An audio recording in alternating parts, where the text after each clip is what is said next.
இவை திணிக்கப்பட்டது. அதனால நாமளும் நம்பினோம். துரதிர்ஷ்டவசமா நாம் எல்லாருமே அதில் படித்து வந்ததுனால, நம்முடைய முந்தைய தலைமுறைகள் படித்து வந்ததுனால, இங்கே ஒன்றும் இல்லை போல் இருக்குது, அதுதான் பொருத்தமாக இருக்குன்னு நம்பினோம். ஆனால் இன்னைக்கு உலகம் நமக்கு என்ன உணர்த்தி இருக்கிறது என்று சொன்னால், அவை நமக்கு பொருந்தாதது என்பது மட்டுமில்லை, அவர்களுடைய நாடுகளிலேயே இது தோல்வி அடைந்து விட்டது. அவர்களுடைய ஜென்ம பூமிகளில் எந்த நாட்டிலெல்லாம் இந்த சித்தாந்தம் உதித்ததோ, எந்த நாடுகளெல்லாம் அது கர்ம பூமியாக வேலை செய்ததோ, அங்கேயே தோற்று போச்சு.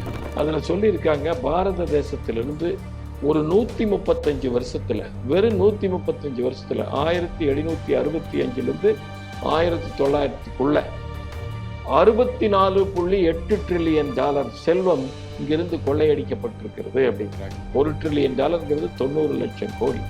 அப்போ நீங்க எத்தனைன்னு கணக்கு போட்டுங்க.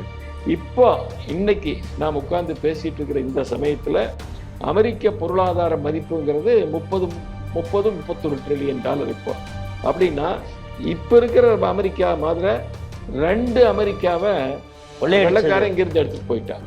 மீதி 16-17% கொடுத்தது. அதனால உலக பொருளாதாரத்துல 76 விழுக்காடு 25 வருஷத்துக்கு முன்னால ஆசிய நாடுகள்ல தான் இருந்தது. அதற்கு தலைமை வைத்தது பாரத தேசம். இந்த நிலைமை ஒரு 18 நூற்றாண்டுகள் தொடர்ந்து வந்ததுங்க. நம்முடைய 2 தேசங்களும் தான் உலக பொருளாதாரத்துல முன்னணியில இருந்தன. அதுல மிக பெரும்பான்மையான காலம் பாரத தேசம் தான் இருந்தது. அதற்கப்புறம் ஆங்கிலேயர்கள் குறிப்பாக நம்மை திட்டமிட்டு அழித்தார்கள். அதற்கு முன்னாலேயே நம்முடைய பொருளாதாரத்துல பல சிதைவுகள் ஏற்பட்டன. முகலாயர் ஆட்சி காலத்துகள் எல்லாம் பெரிய கொள்ளையடிக்கப்பட்ட விஷயங்கள்லாம் நடந்தது. 2001 ஒரு பெரிய அறிக்கையாக வெளியிட்டாங்க. அதுக்கு தலைப்பு வேர்ல்ட் எக்கனாமிக் ஹிஸ்டரி எ மில்லனியல் பர்ஸ்பெக்டிவ், உலக பொருளாதார வரலாறு 1000 ஆண்டு கால பார்வை அப்படின்னு சொல்லி. அதாவது ஒரு 5000 வருஷத்துக்கு முன்னாலேயே வணிக நகரங்கள் நம்ம நாட்டில் இருக்கு. எக்ஸ்க்ளூசிவ் கமர்ஷியல் சிட்டிஸ் அப்படின்னு, வணிகத்துக்காகவே சர்வதேச வணிக நகரங்கள். அது ஹரப்பா மொஹஞ்சதாரோவாக இருக்கலாம், அதற்கு பின்னால் நம்முடைய தமிழ்நாட்டில் மதுரை பகுதியாக இருக்கலாம், பூம்புகாராக இருக்கலாம். சர்வதேச வணிகத்துக்குனே பெயர் பெற்ற இடங்கள் இதெல்லாம் பொருளாதாரம் அடிப்படையில் இல்லாமல் வராதுங்க. தமிழ்நாட்டில் 180 அரசு கலைக்கல்லூரி இருக்குது ஆச்சுங்களா. இந்த 180 அரசு கலைக்கல்லூரியில் ஏறத்தாழ பாதி கல்லூரியில் பிரின்சிபல் முதல்வர் கிடையாது. திமுக ஆட்சிக்கு வந்ததுக்கு அப்புறம் 40-50 கல்லூரிகளை ஆரம்பிச்சிருக்கிறாங்க அரசு கல்லூரிகள். எதுலேயுமே ஒரு ஆளையும் கூட போடலைங்க, நியமனமே இல்லை. நீங்கள் 1921-22 அப்புறம் அரசு கல்லூரிகளில் எந்த நியமனம் இல்லை. ஒரு 14 பேரை என்னவோ கடைசியாக போட்டாங்க. எந்த கல்லூரியிலையுமே அரசு கல்லூரிகளில் முழுமையாக ஆசிரியர்கள் இல்லை. முதல்ல இருந்து செயல்பட்டு வந்த கல்லூரிகள்லேருந்து 2 பேர் இங்கே மாற்றிருக்காங்க. அதனால அங்கே பற்றாக்குறையாக இருக்குது. இதெல்லாம் பெரிய பாதிப்புங்க. நீங்கள் கட்டமைப்பு உருவாக்கி விட்டுட்டீங்க, அதை பண்ணுறோம்னு சொல்லிட்டீங்க, அதுக்கான மீதி வேலைகளை செஞ்சீங்கன்னா இல்லை. உங்களுக்கு தெரிஞ்சிருக்கலாம், பள்ளிக்கூடங்களில் என்னுடைய ஞாபகம் சரியாக இருக்கும்னா 37,000 தலைமை ஆசிரியர் என்னவோ, அதில் 1500 பேர் தலைமை ஆசிரியர் நியமனமே கிடையாது. எஜுகேஷன் ரிப்போர்ட் அப்படின்னு ஏசர் ரிப்போர்ட்னு இருக்கு. இதில் நீங்கள் பார்த்தீங்கன்னா உண்மையிலேயே மனது ரொம்ப வேதனையாக இருக்குது. ஒரு தமிழ்நாட்டை சேர்ந்தவன் ஒரு கல்வியாளருங்கிற முறையில் ரொம்ப வேதனையாக இருக்குது. நீங்கள் லிட்ரஸி ரேட் இருக்குது இல்லைங்களா, படித்தவங்களுடைய விகிதம் தமிழ்நாடு எத்தனையில் இருக்குதுன்னு முதல் 10 இடத்துல இல்லை, 10க்கு கீழே தான் இருக்குது. நாங்கள் தான் கல்வியில் சிறந்தவங்களாக இருந்து ஒரு காலத்தில் நீங்கள் எல்லாம் குடிச்சவர் பண்ணிட்டீங்க. இன்னைக்கு கல்வி நிறுவனங்கள் பள்ளிக்கூடங்கள் அதிகமாக இருக்குது. அதிகமான பேர் ஹையர் எஜுகேஷனுக்கு போகிறாங்க. அது உங்கள் இது இல்லை. அந்த பார்ட்னர்னு சொல்கிறவன் தன்னுடைய காதலியா அல்லது மனைவின்னு சொல்ல முடியாது, கூட இருக்கிறவங்கள பனிஷ் பண்ணுறதுக்கு என்ன பண்ணிட்டு போகிறாங்களாமா, காலையில் போகும்போது தலைகீழாக தொட்டி கட்டி தொங்கிட்டு போயிடுவாங்க வெளியில். அதெல்லாம் நடக்குது. ஆனால் அந்த நாடுக்கு தான் மனிதவள முன்னேற்றத்தில் முதல்ல போடுவாங்க. நீங்கள் நம்ம நாட்டில் முன்னேற்றமே இல்லை. ஏன்னா பெண்கள் 45% இல்லை, 40 இல்லை அப்படின்னு அவனுடைய நோக்கத்தில் போடுறான். ஆனால் நம்முடைய பார்வை முறையே மிக மிக வித்தியாசமானது. நம்ம பெண்களை தெய்வமாக வணங்குகிறோம். அவர்களுக்கு என்று ஒரு மிக முக்கிய பங்கானது இருக்கிறது. ஏன்னா இன்னைக்கு உலகத்தில் பெரிய நாடாக நம்ம நாடு உருவாக்கிட்டு யாரும் தடுக்க முடியாது. நீங்கள் 5 வருஷ வளர்ச்சி பார்த்தீங்கன்னா கடந்த 5 வருஷத்தையும் மட்டும் எடுத்துட்டா 8.08% வளர்ச்சி. அமெரிக்க ஐரோப்பிய நாடுகளில் 2-3%, 8.8. 5 வருஷத்துல இன்ஃப்ளேஷன் விலைவாசி உயர்வு 1.3%. இன்னைக்கு வெளிநாட்டு மூலதனங்கள் 100 நாடுகளுக்கு மேல நம்ம நாட்டில் மூலதனம் பண்ணியிருக்கிறாங்க. அவங்களுக்கு இந்த நாட்டு மேல நம்பிக்கை இருக்கிறது. அசாத்தியமான கட்டமைப்பு வசதிகள் வளர்ந்து வருகின்றன. நாடு பெரிய அளவுக்கு போயிட்டு இருக்குது. இந்த கம்யூனிசம் அப்படிங்கிறதே வந்துங்க, கம்யூனிஸ்ட் இயக்கம், நான் கடுமையான வார்த்தைகள் உபயோகப்படுத்துறது தப்பா நினைக்கக்கூடாது, ஒரு வன்முறை கூட்டம். அது ஒரு வன்முறை சித்தாந்தம். நீங்க உலகத்துல 2 கோடி பேரை கொண்டாங்க நாசிக்கள், பாசிசம்னு சொல்றீங்க. இவங்களுடைய கொலைகள், பட்டினி, பஞ்சம் குறித்து பல பேர் பல ஆய்வுகளை செஞ்சு எழுதியிருக்கிறாங்க. கொடுமைப்படுத்தினாங்க, அங்க படிச்சவங்க கொடுமைப்படுத்தினாங்க. ஏறத்தாழ 3.5 கோடி பேருக்கு மேல கொல்லப்பட்டதாக ரம்மல் சொல்றாரு. சீனாவில் தான் இதை விட மிக கொடுமைகள் அதிகம். மாசேது காலத்துல பெரிய கொடுமைகள் நடந்தது. அங்க வந்து ஒரு 6 கோடியே 80 லட்சம் பேர், அது சுமார் 7 கோடி பேரை கொண்டிருக்கிறாங்க. அவர் ஒரு ஒப்பீடு சொல்றாரு. உலகத்துல இந்த ஹோமிசைடு நடந்தது, ஒரு மனிதன் இன்னொரு மனிதனை கொல்றது அப்படி நடந்தது, முதல்ல அவர் கணக்கு போட்டது ஒரு 21.2 கோடி. அதை சொல்றாரு. அதுல 3/2 பாகம் யாருன்னா கம்யூனிஸ்ட் நாடுகள்ல தான் நடந்திருக்குது. ஆனா அந்த எண்ணிக்கையை அவர் பின்னால ரிவைஸ் பண்ணி 27 கோடி பேர்னு சொல்றாரு. அதுல சீனாவில் அவர் முதல் போட்ட எண்ணிக்கையை விட அதிகமா சொல்றாரு. ஆனா நம்ம குறைவான எண்ணிக்கை எடுத்துட்டாலும் கூட சீன தேசத்தில் நடந்தது தான் மிகப்பெரிய கொடுமைங்க. 1995 டிபி ஜெயகிருஷ்ணன் வகுப்புல பாடம் நடத்திட்டு இருப்பாருங்க. 6வது 7வது வகுப்பு மாணவர்களுக்கு. ஆசிரியருக்கு முன்னால, மாணவருக்கு முன்னால அவங்களை கொண்டாங்க. நீங்க அதுல குறிப்பிட்டு சொல்லிருக்கீங்க, 17 மாணவர்களுக்கு கவுன்சிலிங் பண்ணாங்க. கவுன்சிலிங்கே பண்ணாங்க கண்ணு முன்னாலேங்க. அது போக போர்டில் எழுதி வச்சு போனாங்க, இதை யாராவது பார்த்து உண்மையை சொன்னா உங்களுக்கு இதே கதிதான். யார்? குழந்தைங்க, அவன் குழந்தை பொண்ணுங்க, அதுக்கு என்ன தெரியுங்க? நீ சொன்னீங்கன்னா உனக்கு இதே கதிதான் என்னது? இதை விட கொடுமை வேற என்ன இருக்க முடியுங்க? நான் வந்து ஒரே ஒரு அங்கொன்று நடந்தது இங்கொன்று நடந்தது உதாரணம் சொல்றேன். கேரளாவில் மட்டும் வந்துங்க 232 சுயம் சேவகர்களை, பிஜேபி சேர்ந்தவர்களை கம்யூனிஸ்ட் கொண்டிருக்கிறாங்க. இவன் வந்து அடுத்தவனுக்கு நியாயம் சொல்லுவானுங்க. நீங்க அங்க மேற்கு வங்காளத்துல இதுல ஊழல் நடக்குதுன்னு சொல்லி, பொதுமக்களுக்கு போக வேண்டிய நிதி ஊழல் நடக்குதுன்னு சொல்லி ஐநா சபையினுடைய பிரதிநிதி ஒருத்தர் டெல்லியில் இருப்பாங்க, ஒரு லேடி ஆபீசர், அவங்களை அனுப்புவாங்க கூட. அந்த கவர்மெண்டுடைய 2 லேடி ஆபீசர் போவாங்க, போய் அதை கண்டுபிடிச்சிருவாங்க. அதுக்கான டாக்குமெண்ட் ஆவணங்கள் எல்லாம் எடுத்து வருவாங்க. கல்கத்தாவுக்கு வந்துட்டு இருக்கும்போது அவங்களுடைய ஜீப்பை இடைமறித்து கம்யூனிஸ்ட் கொண்டுருங்க, அவங்கள அடிச்சு பக்கத்தில் இருக்கக்கூடிய காட்டுக்கு இழுத்துட்டு போய் கற்பழித்து, ஒரு அம்மா இறந்துருங்க, இன்னொரு அம்மாவை ஆடை இல்லாமல் அப்படியே போட்டு வருவாங்க. அந்த டிரைவர் அடித்து போட்டுருவாங்க. இவங்கெல்லாம் தான் வந்து மனித நேயம் பற்றி பேசுகிறானுங்க, சமூக நீதி பற்றி பேசுகிறானுங்க. கம்யூனிஸ்ட் இயக்கம் தடை செய்யப்பட வேண்டிய வன்முறை இயக்கம் அன்னைக்கிலிருந்து இன்னைக்கு வரைக்கும். ஆகவே இந்த கம்யூனிஸ்ட் கட்சியானது மக்களால் தூக்கி எறியப்பட வேண்டும். அவங்களால எந்த உபயோகம் கிடையாது. இன்னைக்கு வரைக்கும் கல்வித்துறையை, பத்திரிகை துறையை ஆக்கிரமித்து கொண்டிருப்பது அவங்க தான். ஆக்கிரமித்து கொண்டு எல்லா தவறான விஷயங்களை சொல்லி கொடுத்து கொண்டு இருக்கிறார்கள். இந்த கம்யூனிஸ்டுகள் தமிழ்நாட்டை விட்டு தூக்கி எறியப்பட வேண்டும். அதான் நான் அதில் எழுதிக்கிறேன். இன்னைக்கு அவங்களுக்கு இருக்கிறதே 6 MP, 6 பாரா, அதில் 4 பேர் நம்ம ஊர் சார்ந்தவர், 4 பேர் திமுக விட்டு பணம் வாங்கிட்டு ஜெயிச்சவனுங்க. நீங்க UAPA அரசாங்கம் வந்து கொண்டு வந்த போது, நம்முடைய மோடி அரசாங்கம் அதுக்கு எதிர்ப்பு தெரிவிச்சு யாரு தெரியுங்களா? அசாருதீன் இந்த ஒவைசியோடு சேர்ந்துட்டு இந்த கம்யூனிஸ்டுக்கு தான் அதிர்ச்சி ஓட்டு போட்டு வந்தாங்க. வேற எந்த கட்சியும் போடல, காங்கிரஸ் போட, இவங்க தான் பண்ணாங்க. 2001 ஒரு பெரிய அறிக்கையாக வெளியிட்டாங்க. அதுக்கு தலைப்பு வேர்ல்டு எக்கனாமிக் ஹிஸ்டரி எ மில்லனியல் பர்ஸ்பெக்டிவ், உலக பொருளாதார வரலாறு 1000 ஆண்டு கால பார்வை அப்படின்னு சொல்லி. பல சிதைவுகள் ஏற்பட்டன. முகலாயர் ஆட்சி காலத்துகள் எல்லாம் பெரிய கொள்ளையடிக்கப்பட்ட விஷயங்கள்லாம் நடந்தது. ஆனால் இந்த ஆங்கிலேயர்கள் திட்டமிட்டு அளித்தார்கள். இப்போது அது குறித்து நிறைய ஆய்வுகள் வந்திருக்கின்றன. ஐரோப்பாவில், பிரிட்டனில் ஆக்ஸ்ஃபார்ம் அப்படின்னு ஒரு அமைப்பு இருக்குதுங்க, ஒரு NGO. அவங்க இப்போ அண்மையில் 2-3 மாதத்துக்கு முன்னால் ஒரு பெரிய அறிக்கை வெளியிட்டிருக்காங்க. ஸ்ரீ டிவி நேயர்களுக்கு வணக்கம். இன்றிலிருந்து ஒரு புதிய தொடரை நம்ம ஆரம்பிக்க இருக்கிறோம், பாரதிய வாழ்வியல் அப்படிங்கிறது. இதில் வந்து பொருளாதாரம், கல்வி, பெண்கள் முன்னேற்றம், பல விஷயங்கள், பல தலைப்பில் இது பேச இருக்கிறோம். இதில் மிகப்பெரிய அளவில் ஆய்வு செய்து சமூக பணி செய்து வரக்கூடிய ப்ரொஃபஸர் கனக சபாபதி அவர்கள் இந்த நிகழ்ச்சியில் நம்மளோடு தொடர்ந்து பயணிக்க இருக்கிறாங்க. ஸ்ரீ டிவி நேயர்கள் சார்பாக அவங்கள வரவேற்கிறேன். வணக்கம். வணக்கம், மகிழ்ச்சி. ப்ரொஃபஸர் கனக சபாபதி அப்படின்னு சொன்னாலே கூடவே ஒரு பேரும் சேர்ந்து வருகிறது. என்னென்னா, தீன்தயாள் உபாத்யாயா பற்றி மிகப்பெரிய அளவில் ஆய்வும், அவருடைய பொருளாதார கருத்துக்களை பல இடங்களில் நீங்கள் பல தளங்களிலும் பேசிட்டு வரீங்க. காங்கிரஸ் தொடர்ச்சியாக என்ன சொல்லணும்னா, இப்போ இந்த பாஜக அரசு தன்னை ஸ்திரத்தன்மையான பொருளாதாரம் இருக்குது, மூன்றாவது நான்காவது மிகப்பெரிய பொருளாதார அரசு அப்படின்லாம் சொல்லும் பொழுது இதற்கு அடித்தளமிட்டவர் நேரு. காங்கிரஸுடைய 70 ஆண்டுகால பொருளாதார அந்த பார்வை தான் இப்பொழுதும் ஸ்திரத்தன்மையோடு வைத்திருக்கிறது. பாஜகவிற்குன்னு ஒரு புதுசான ஒரு கொள்கை இல்லை அப்படிங்கிறாங்க. முதல்ல இந்த குற்றச்சாட்டை எப்படி பார்க்க? முதலில் ஸ்ரீ டிவி நேயர்களுக்கு எனது மனமார்ந்த வாழ்த்துக்கள். மிக நல்ல பணியை செய்து வர்றீங்க. அதனால் இந்த குழுவினருக்கு எனது மனமார்ந்த பாராட்டுக்கள். இப்போ நீங்கள் கேட்ட கேள்வியானது மிக முக்கியமான கேள்வி. நாங்கள் கடந்த ஒரு 30 வருஷமாக நம்முடைய தேசத்தினுடைய பல பகுதிகளுக்கும் சென்று கள ஆய்வை செய்து வருகிறோம்.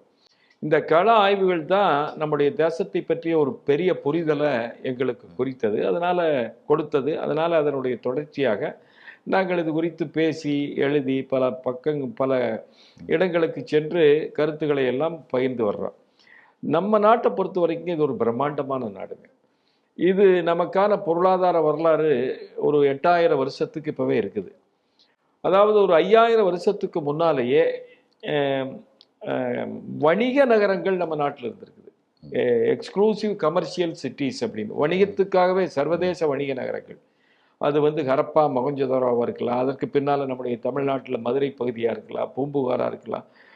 சர்வதேச வணிகத்துக்குனே பெயர் பெற்ற இடங்கள் இது. இதெல்லாம் பொருளாதாரம் அடிப்படையில் இல்லாமல் வராதுங்க. இப்போ ஐரோப்பியர்களுக்கு ஒரு சந்தேகம் வந்தது. 1980 ஒரு சந்தேகம் வந்தது. காரணம் அப்போ ஒரு பெரிய பொருளாதார நிபுணர் என்ன எழுதினார்னா, 1750 1900 வருஷத்தை ஒரு 150 வருஷ உலக பொருளாதாரம் பற்றி ஆராய்ச்சி செய்த போது அந்த 18ஆம் நூற்றாண்டில் 1750 பாரத தேசமும் சீனாவும் முதல் 2 இடங்களில் இருந்தன. அது ஒரு 150 வருஷத்தில் மாறிப்போச்சு அப்படின்னு அவர் எழுதினார். இது அவங்க ஒரு பெரிய சர்ச்சையை கிளப்பிச்சுங்க. ஏன்னா அவங்க என்ன சொல்லிட்டு இருந்தாங்கன்னா, பொருளாதார வளர்ச்சியே ஐரோப்பாவிலிருந்து உருவானது தான் அப்படின்னு சொல்லிட்டு இருந்தாங்க. இது உண்மைதானா என்பதை கண்டறிவதற்காக பணக்கார நாடுகளுக்கு ஒரு அமைப்பு இருக்குதுங்க. OECDன்னு பேர், organisation for economic cooperation and development. இந்த நாடுகளினுடைய அந்த குழுவானது ஒரு பெரிய பொருளாதார வரலாற்று ஆசிரியர் தலைமையில் நிபுணர்களெல்லாம் சேர்த்து குழு அமைச்சாங்க. அதுக்கு தலைவராக இருந்தவர் ஆங்கஸ் மேடிசன் அப்படின்னு பேருங்க, பொருளாதார வரலாற்று ஆசிரியர். அவங்க ஒரு 15 வருஷ காலம் 16 வருஷ காலம் உலகத்தில் இருக்கக்கூடிய ஆவணங்களை எல்லாம் சேர்ந்து எடுத்து ஆய்வு பண்ணி 2001 ஒரு பெரிய அறிக்கையாக வெளியிட்டாங்க. அதுக்கு தலைப்பு வேர்ல்டு எக்கனாமிக் ஹிஸ்டரி எ மில்லனியல் பர்ஸ்பெக்டிவ், உலக பொருளாதார வரலாறு 1000 ஆண்டு கால பார்வை அப்படின்னு சொல்லிங்க. அது வந்த உடனே பெரிய ஒரு சிந்தனை மாற்றத்தை உலக அளவில் உருவாக்குச்சுங்க. துரதிர்ஷ்டவசமாக அது நம்ம நாட்டில் அது பற்றி பெரிய விவாதம் இல்லை. அது என்ன சொல்லுச்சுன்னா, இப்போ பொது யுகம் தொடங்கி 2026வது வருஷத்தில் நாம் இருக்கிறோம். பொது யுக தொடக்க காலத்தில், அதாவது 2025 வருஷத்துக்கு முன்னால் உலக பொருளாதாரத்தை நாம் ஒரு சௌகரியத்துக்காக 100ன்னு எடுத்துட்டோம்னா, நம்ம பாரத தேசத்தினுடைய பங்களிப்பு அதில் 32.9 விழுக்காடு இருந்தது. 3ல் 1 பங்கு உற்பத்தி இங்கே தான் நடந்திருக்குது. நமக்கு அடுத்து சீன தேசம் வருது, 26.2 விழுக்காடு.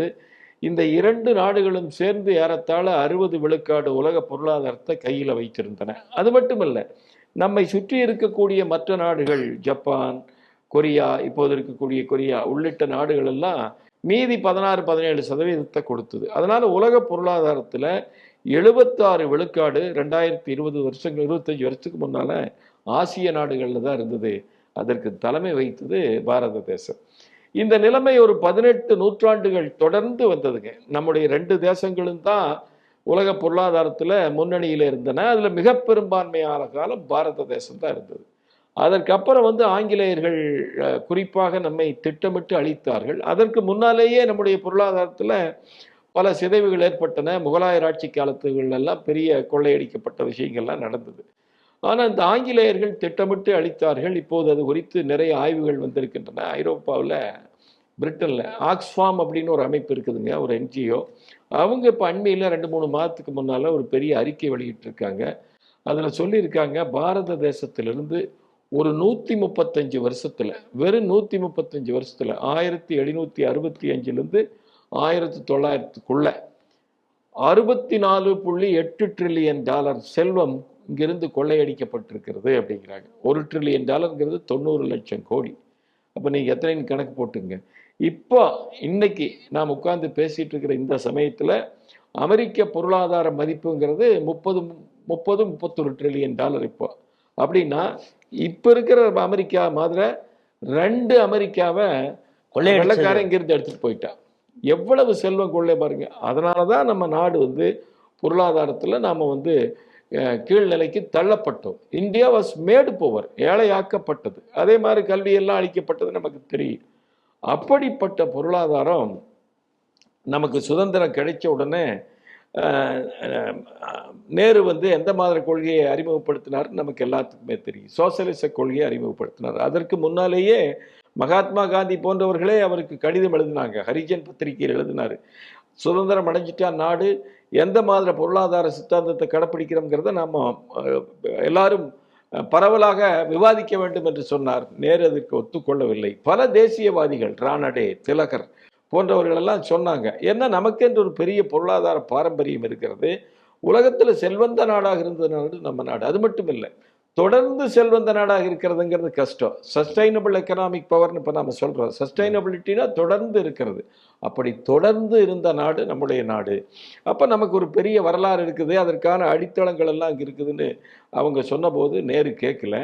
அவர் வந்து சோசியலிசத்தை நம்பினார். அதனால் சோசியலிச கொள்கையை வந்து அவங்க அறிமுகப்படுத்தினாங்க. அதனுடைய விளைவுகள்லாம் நமக்கு தெரியும். நாம் வந்து போதுமான பொருளாதார வளர்ச்சி ஏற்படவில்லை. ஒரு 30 வருஷ காலம் வந்து இங்கே 3.5 விழுக்காடு தான் வளர்ச்சி விகிதம் இருந்தது. அதை என்னன்னு சொன்னாங்கன்னா, இந்த இடதுசாரி பொருளாதார ஆசிரியர்கள் KN ராஜ் போன்றவர்கள் இது Hindu rate of growth, Hindu வளர்ச்சி விகிதம் என்று சொன்னார்கள். இது யார் சொல்றாங்க? யார் சோசியலிச கொள்கையை இந்த நாட்டில் அறிமுகப்படுத்த வேண்டும் என்று சொல்லி அதற்காக வேலை செய்து அதற்கு ஆதரித்து வந்தார்களோ அதே நிபுணர்கள் இந்த 3.5% இது இந்துக்களால் தான் ஏற்பட்டதுன்னு சொல்லி நம்முடைய மதத்தை கொச்சைப்படுத்தினார்கள். இல்லை, அதில் என்ன டீமீனிங் இருக்குன்னு கேட்குறேன். அதாவது இந்தியா வளராத காரணம் இந்துக்கள் தான் அப்படிங்கிறது தான். அதுதானுங்க. இதுக்கு நீங்க பின்னணி வரலாறு பார்த்தீங்கன்னா நிறைய இருக்குது. 1905 மேக்ஸ் வெபர் என்கின்ற ஒரு ஐரோப்பிய சமூகவியலாளர், சோசியாலஜிஸ்ட், அவர் என்ன பண்ணாருங்க, பல நாடுகளை பற்றி விவரமாக எழுதினார், சமூகங்களை பற்றி. அதில் அவர் ஒரு புத்தகம் எழுதினார், the Protestant ethic and spirit of capitalism அப்படின்னு. அந்த புத்தகத்தில் என்ன சொன்னார், எந்தெந்த நாடுகள் ப்ராட்டஸ்டண்டாக நாடுகளாக இருக்குதோ அந்த நாடுகளுக்கு தான் பொருளாதார முன்னேற்றம் ஏற்படும் அப்படின்னு. ஏன்னா அப்போ பிரிட்டன், அமெரிக்கா இதெல்லாம் பார்த்துட்டு இந்த நாடுகளுக்கு தான் பொருளாதார வளர்ச்சி ஏற்படும்னார். நம்ம பாரத தேசத்தை பற்றி ஒரு புத்தகம் எழுதினார், சீனாவை பற்றி எழுதினார். அதில் என்ன சொன்னார் தெரியுங்களா, இந்த 2 நாடு வளரவே வளராது. காரணம், இந்த 2 நாடுமே இந்து மத புத்த மத சிந்தனைகளை அடிப்படையாக கொண்டது. மறுபிறவியிலும் கர்மாவிலும் அவர்களுக்கு நம்பிக்கை இருக்கிறது. அதனால் இந்த நாடு முன்னேறாது அப்படின்னு சொன்னாங்க. காரல் மார்க்ஸ் என்ன சொன்னார், 1853 நியூயார்க் ஹெரால்ட் ட்ரிபியூன்கிற பேப்பரில் எழுதினார் அவர். இந்த பாரத நாடானது தொடர்ந்து நிலையாக இருந்து வருகிறது, ஆனாலும் கூட அதனுடைய கட்டமைப்புகள் அழிக்கப்பட வேண்டும் என்று எழுதினார். அதை ஒட்டித்தான் இவங்க என்ன சொன்னாங்கன்னா, இந்த நாடுனுடைய வளர்ச்சி குறைவாக இருக்கிற காரணம் இந்து மக்களினுடைய நம்பிக்கை அப்படின்னு சொல்லி சொன்னாங்க. ஆனால் நாங்கள் இப்போ அதுக்கு பிறகு கம்பேரிட்டிவ் ஸ்டடி பண்ணாங்க. நீங்கள் அந்த காலகட்டத்தில் ஐரோப்பாவில் என்ன வளர்ச்சி, அமெரிக்காவில் என்ன வளர்ச்சின்னு பார்த்தா நம்ம நாட்டை விட ஒன்று சமமாக இருக்குது அல்லது அதை விட குறைவாக இருக்குது. அதனால் அப்போவே வந்து இப்போ அவர் சொல்கிறார் இல்லைங்களா, ப்ராட்டஸ்டன்ட்டில் தான் வளர்ச்சி இருக்குதுன்னு. உண்மையிலேயே அப்போவே கிடையாதுங்க அவங்க. ஆனால் இப்படியெல்லாம் அவங்க சொன்னாங்க. என்ன அந்த கம்பேரிட்டிவ் இது பண்ணி அப்போல்லாம் யாருமே சொல்லலை. அதனால் ஆக இப்படித்தான் இருந்துட்டு வந்ததுங்க. அப்புறம் இப்படிப்பட்ட பொருளாதாரமானது நமக்கு தெரியும். உலகம் முழுவதும் இந்த கம்யூனிச சித்தாந்தம் பெரிய வீழ்ச்சியை கண்டபோது 1989 ரஷ்யா உடைஞ்சு போச்சு, சோவியத் ரஷ்யா. கம்யூனிசம் தோற்று போச்சுன்னா அந்த நாட்டினுடைய தலைவர் மிக்கைல் கார்பச்சோவே அறிவித்தார். அப்புறம் என்ன ஆச்சுங்க, அது இந்தியாவிலும் பெரிய பிரச்சனைகளை உண்டு பண்ணியது நமக்கு தெரிந்திருக்கு. 1990 நாம வளைகுடா நாடுகள்லேருந்து வாங்கக்கூடிய எண்ணெய்க்கு கொடுக்கறதுக்கு பணம் இல்லை. அதனால் நம்ம தங்கத்தை கொண்டு போய் பேங்க் ஆஃப் இங்கிலாண்டில் அடமானம் வச்சு வாங்க வேண்டியது இருந்தது. அப்பதான் இவங்களுக்கு புத்தி வந்தது, ஓ இது வந்து தோல்வி அடைஞ்சிடுதுன்னு சொல்லிட்டு. ஆனா தோல்வி அடைஞ்சிடுது, சரி நம்ம நாட்டுக்கு பொருத்தமான பொருளாதார கொள்கையை வகுக்கணுமேங்கிற எண்ணம் அப்பவும் வரல. உடனே இன்னொரு அந்நிய கொள்கை உலகமயமாக்கலை வந்து நம்ம மக்கள் மேல திணிச்சாங்க. அதுவும் பல பெரிய பிரச்சனைகளை நமக்கு கொடுத்தது. சிறு தொழில்கள் அழிந்தன, விவசாயம் பெருவழியாக பாதிக்கப்பட்டது. இப்படித்தான் வந்து நம்ம நாட்டில் வந்து பொருத்தமில்லாத கொள்கைகளை அவங்க வந்து பண்ணிகிட்டே இருக்கிறாங்க. ஆனா அவங்க என்ன சொன்னாங்கன்னு சொன்னா, ஏதோ நாம தான் தவறான கொள்கை இங்க நடந்துட்டு வருது அப்படிங்கிற மாதிரி இப்ப குற்றம் சாட்டிட்டு இருக்கிறாங்க. ஆனா இதனுடைய சிறப்பம்சம் பார்த்தீங்கன்னா, நம்ம நாட்டினுடைய அடிப்படை தன்மையை, நம்முடைய நாட்டுக்கு பொருந்தாத கொள்கைகளை இந்த பாலிசி மேக்கர்ஸ்னு சொல்லக்கூடியவங்க, கொள்கை வகுப்பவர்கள், ஆட்சியில் இருந்தவர்கள் செயல்படுத்திய போது கூட நம்முடைய இந்தியா வளர்ந்து வந்தது. அதற்கு காரணம் இந்த தேசத்தினுடைய அடிப்படை அஸ்துவாரங்கள், பண்பாட்டு கூறுகள், இங்க இருக்கக்கூடிய சேமிக்கிற தன்மை, இங்க இருக்கக்கூடிய சமூக மூலதனம், அடுத்த தலைமுறைக்காக வாழக்கூடிய அந்த ஒரு ஒரு சிந்தனை, தொழில் முனையக்கூடிய ஒரு பண்பு, இதெல்லாம் தான் நம்ம நாட்டினுடைய வளர்ச்சிக்கு பெரிய காரணிகளாக இருந்து வந்தது. அவங்க கொள்கை தவறாக வகுத்தார்கள், ஆனாலும் கூட நாடு வளர்ந்தது. கொள்கை சரியாக இருந்திருந்தா இன்னும் வேகமாக வளர்ந்துருக்க முடியும். போதுமான அளவு நம்ம நாட்டில் வளர்ச்சி இல்லாத காரணம் இந்த தப்பா அந்நிய கொள்கைகள் தான் வந்து இங்கே பொருந்தும்னு சொல்லி பண்ணுனது தான். அதற்கு மாற்று வந்து ஆரம்பத்திலிருந்தே நீங்கள் ஒரு கருத்து சொன்னீங்க. நம்ம நாட்டிற்கு இந்த சோசலிசம், மேற்கத்திய முதலாளித்துவம் இந்த ரெண்டுமே பொருந்தாது என்பதை 1960களிலேயே அதை எடுத்து சொன்னவர் நம்முடைய பண்டிட் தீனதயாள் உபாத்யாயா அவர்கள். அவர் தான் சொன்னார். அவர் என்ன சொன்னார், இந்த ரெண்டுமே நம்ம நாட்டிற்கு பொருந்தாது. நம்ம நாட்டினுடைய வரலாற்றை பார்க்கும்போது மனிதன் தான் இயற்கை, மனிதன், குடும்பம், சமூகம், கலாச்சாரம், இதுதான் நம்ம நாட்டுக்கு அடிப்படை. அதனால அவர் சொன்னார், இது என்னுடைய கருத்து இல்லை, பாரம்பரியமா நம்ம நாட்டில் இருந்து வரக்கூடிய, நிலவி வரக்கூடிய அந்த தன்மைகளை வைத்து நான் இப்போ தொகுத்து சொல்றேன். இதற்கு அவர் வந்து ஒருங்கிணைந்த மனித நேயம் அப்படின்னு பெயர் கொடுத்தார். அதாவது மனிதனையும் சமூகத்தையும் இயற்கையையும் மையமாக வைக்காத எதுவுமே நம்ம நாட்டிற்கு பொருந்தாது. இப்போ மேற்கத்திய பொருளாதார கொள்கைகள் என்ன பிரச்சனைங்கன்னா, சென்ட்ரலைசேஷன், மையம். இப்போ கம்யூனிஸ்டுகளை பொறுத்த வரைக்கும் கட்சி மூலமாக தான் எல்லாம் பண்ணணும் அப்படிங்கிறது. கட்சின்னு என்ன, ஒரே கட்சி தான், அவனை எதிர்த்து யாருமே பேச முடியாது. அந்த ஒரு கட்சியிலையும் ஒரே ஆள் தான். ஸ்டாலின்னா ஸ்டாலின், மாசேதுங்கன்னா மாசேதுங்க, யார் வர்றாங்களோ அவங்க தான். கேபிட்டலிசம், மேற்கத்திய முதலாளித்துவத்தில் என்ன பிரச்சனைன்னு சொன்னால் சந்தை, எல்லாமே சந்தை தான் முடிவெடுக்கு, யாரும் முடிவெடுக்க முடியாது. ஆக இந்த ரெண்டு வந்து சென்ட்ரலைஸ்டு ஐடியாலஜிஸுங்க. நம்மளது வந்து டீசென்ட்ரலைஸ்டு ஐடியாலஜி. குடும்பங்கள், சமூகம், இதெல்லாம் பின்னி பிணைந்தது. கலாச்சாரம், இது எதுவுமே நம்ம தனி மனிதனாக பார்க்கக்கூடாது, தனியான ஒரு இதாக பார்க்கக்கூடாது. ஆகவே இவையெல்லாம் ஒன்று சேர்ந்தது தான் நம்முடைய இந்த பொருளாதார கொள்கை, சமூகத்தினுடைய கொள்கையாக இருக்க வேண்டும் என்று தீனதயாள் உபாத்யாயா 1965 இதை வந்து வெளியிட்டார். அது பின்னால் பாரதிய ஜனதா கட்சி அதை தன்னுடைய கட்சியினுடைய அப்போதைய ஜனசங்கம், அப்போது இருந்த ஜனசங்கம், இதை கட்சியினுடைய கொள்கையாக ஏற்றுக்கொண்டது. இந்த பொருளாதாரம் அப்படின்னு சொல்லும் பொழுது என்ன போன்ற லேமேன்களுக்கெல்லாம் உடனே ஞாபகம் வருது தாஸ் கேபிட்டல், அந்த மூலதனம். அதுதான் வந்து மிக முக்கியமான ஒரு பொருளாதார சிந்தனையே மக்கள் மத்தியில் கொண்டு வந்திருக்கு. அதை உட்டோப்பியன் தியரின்னு அப்படி இப்படின்னு மற்றவங்க சொன்னால் கூட, ஆனால் ஒரு காலகட்டத்தில் எல்லா நாடுகளும் அந்த கம்யூனிஸ்ட் சித்தாந்தத்தை உள்வாங்கக்கூடிய ஒரு சூழ்நிலை இருந்தது. இப்பொழுது அது தோல்வியை அடைந்ததாலும் அந்த ஒரு கவர்ச்சி எதனால் மூலதனத்திற்கு, அந்த தாஸ் கேபிட்டல் அந்த சிந்தனைக்கு வந்தது, அதிலிருந்து எப்படி வேறுபட்டது நீங்கள் சொல்கிற தீன்தயாள் உபாத்யாயா? நல்ல கேள்விங்க. அதாவது நீங்கள் இந்த மாற்றங்கள் எல்லாம் தாஸ் கேபிட்டல் ஆகட்டு, அதே மாதிரி இந்த கேபிட்டலிஸ்டனுடைய அடிப்படையான புத்தகமான வெல்த் ஆஃப் நேஷன்ஸ் ஆகட்டு, இதெல்லாம் மேற்கத்திய நாடுகளில் அவர்களுடைய அனுபவங்களை வைத்து எழுதப்பட்டவை. அவங்களுக்கு அந்த சமயத்தில் பாரத நாட்டை பற்றி அதிகமாக தெரியாது, சீனாவை பற்றியும் கூட தெரியாது. அவங்களுடைய அனுபவத்தில் எழுதுனது. இதில் நீங்கள் மேற்கத்திய நாடுகள், குறிப்பாக ஐரோப்பா, அமெரிக்காவினுடைய ஒரு 500 வருட கால வரலாறு பார்த்ததுன்னா, அங்கே வந்து பொருளாதார சித்தாந்தம் அப்படிங்கிறதெல்லாம் அங்கே ஒன்றுமே இல்லைங்க. அங்கே 16வது 17வது நூற்றாண்டுகள் வரைக்கும் கூட அந்த ஃபியூடலிசம்னு சொல்கிறக்கூடிய சிறதாக இருந்தது. அதாவது நிலச்சுவார்ந்தார்கள். சுவார்ந்தார்கள்னால் நம்ம நாட்டில் இருக்கிறத ஒப்பிடக்கூடாது. ஒருத்தனே கைப்பற்றி வச்சிருப்பான், மீதி பூரா அவனுக்கு அடிமையாக இருக்கணும். அப்படிப்பட்ட சூழ்நிலை இருந்தது. இதை எதிர்த்து மக்கள் வந்து கிளர்ந்து எழுந்தாங்க. அப்படி கிளர்ந்து எழுந்த போது தான் உங்களுக்கு 17, 18 நூற்றாண்டுகளில் மர்கண்டலிசம் என்கின்ற கொள்கை வருது. மர்கண்டலிசம் என்னன்னா, நீங்க போய் வியாபாரம் பண்ண வேண்டும், வெளிநாட்டில் போய் பண்ணிக்கலாம், எங்கெங்கெல்லாம் போய் பண்றீங்களோ அதுக்கு அரசாங்கம் உதவி பண்ணு. அவங்க என்ன நினைச்சாங்கன்னா, இந்த ஃபியூடலிசத்துல சில பேர் தான் பணக்காரனா இருக்கிறான், இந்த மர்கண்டலிசம்னு வந்தாச்சுன்னா வியாபாரம் மையமா இருந்ததுன்னா நிறைய பேர்த்துக்கு அது வாய்ப்பு கிடைக்கும்னு சொல்லி அரசாங்கம் அதை ஊக்குவித்தது.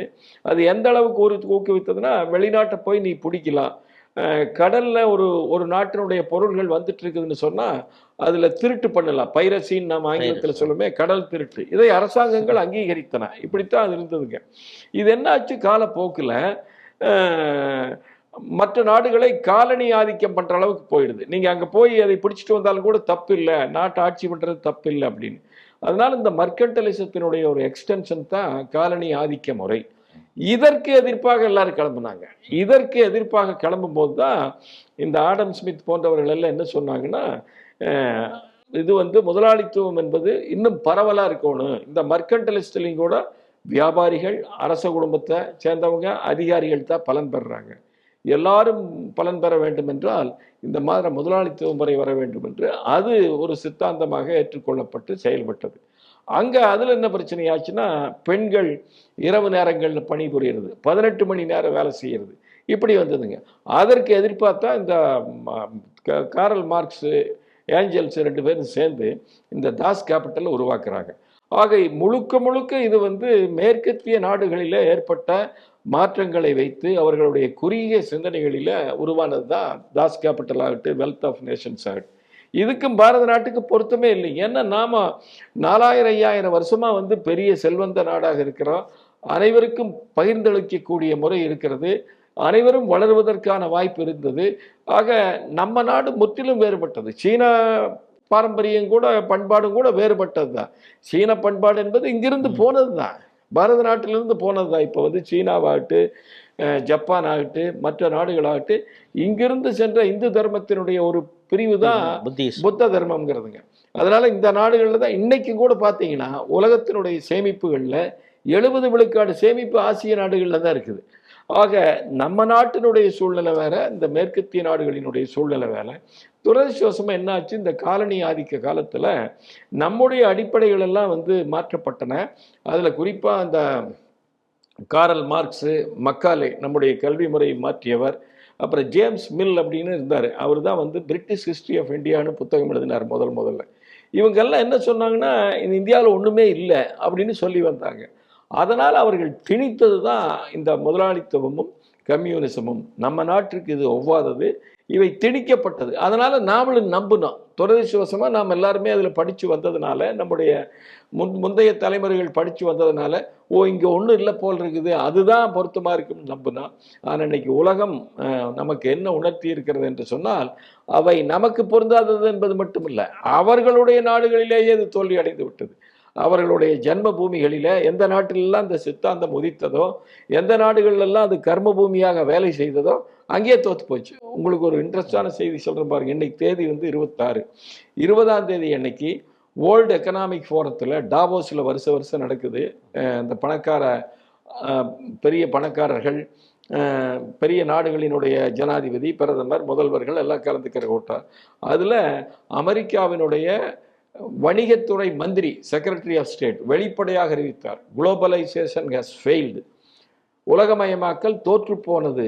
அது மட்டும் இல்லை, உலகமயமாக்கல்னால அதிகமாக பாதிக்கப்பட்டது அமெரிக்கா அப்படின்னு சொன்னார். யார் உலகமயமாக்கல் வரணும்னு கொண்டு வந்து தள்ளுனாங்களோ, உலகத்தில் இருக்கிற நாடுகளுக்கு பூரா அவங்க கொள்கைகளை திணிச்சாங்களோ, அதை மன்மோகன் சிங் மாதிரி ஆளு ஏற்றுட்டாங்களோ, அவரே சொல்கிறாரு, நாங்கள் பாதிக்கப்பட்டுட்டோம், நாங்கள் தான் அதில் அதிகமாக பாதிக்கப்பட்டவங்க அப்படின்னு சொல்கிறார். ஆக அந்த 2 சித்தாந்தங்களும் நமக்கு பொருத்தம் இல்லைங்க. இங்கே தேசிய சிந்தனையாளர்கள் இதைத்தான் முதல்லேருந்து வலியுறுத்தி வர்றாங்க. நமக்குன்னு தனியான முறை இருக்குது, இதைத்தான் நாம் கடைப்பிடிக்கணும். ஏன்னா ஒவ்வொரு நாட்டிற்கும் ஒரு சிறப்புத்தன்மை இருக்கிறது.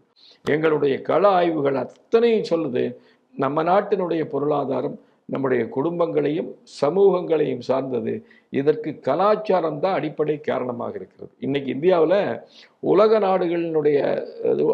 நாடுகளிலேயே அதிகமாக சேமிக்கக்கூடிய நாடு நம்ம நாடு. கடந்த 15 வருஷமாக பார்த்தீங்கன்னா 100க்கு பொருளாதார உற்பத்தியில் 100க்கு 30-35 விழுக்காடு சேமிப்பு இங்கே இருந்துட்டு இருக்குது. நீங்கள் அந்த பணக்கார நாடுன்னு சொல்கிற அமெரிக்கா, ஐரோப்பா பாருங்கள், 5%, 7%, 3% தான் இருக்குது. ஏன் நாம் சேமிக்கிறோம், அவங்க சேமிக்கிறது இல்லை? இது நம்ம கலாச்சாரத்தில் ஊறியது. பெரியவங்க எவ்வளவு முடியுமோ சேமித்து அடுத்த தலைமுறைக்கு கொடுக்குறாங்க. சேமிப்புங்கிறது எல்லா வகையிலையும் நடக்குது. Part and parcel of our life. ஓரளவுக்கு மேலே தேவையில்லாமல் செலவு பண்ணுறது பாவம்னு நினைக்குது நம்ம சமூகம்.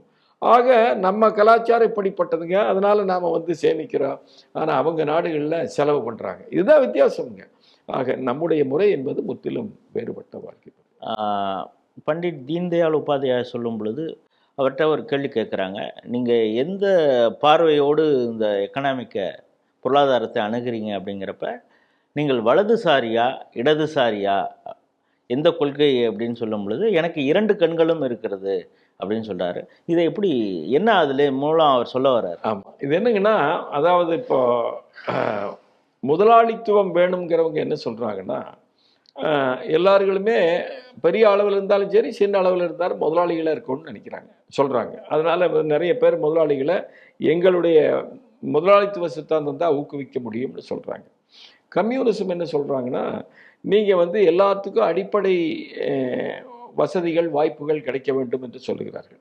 அவங்க ஆட்சி பண்ண எந்த நாட்டிலையும் அதை கொடுக்கல, அது வேறு விஷயம். ஆனால் அவங்க அப்படி சொல்கிறாங்க. நீங்கள் நம்ம பாரதிய வாழ்க்கை முறையில், பாரதிய பொருளாதார முறையில் இந்த 2மே இருக்குது. இதில் நம்ம வாழ்க்கையினுடைய பொருளாதார நோக்கினுடைய அடிப்படை பார்த்தாலே தெரியுங்க. விதுரர் சொன்னார், விதுர நீதியில், self employment is the best status in life அப்படின்னாரு. சுயதொழில் செய்வது தான் ஒரு மனிதனுக்கு இருக்கக்கூடிய மிகப்பெரிய அங்கீகாரம்னு சொன்னார். அதனால் அவங்கவுங்க நீங்கள் சின்ன சின்ன தொழிலை செய்யுங்க. நீங்கள் முதலாளி, நீங்கள் எப்போ வேணாலும் போகலாம், எப்போ வேணாலும் நிறுத்தலாம். உங்கள் உழைப்புக்கு தகுந்த வருமானம் கிடைக்கும். நீங்கள் தொழிலை பெருக்க பண்ணலாம். அதே சமயத்தில் அது நீங்கள் முதலாளியாகவும் இருந்திருக்கலாம்.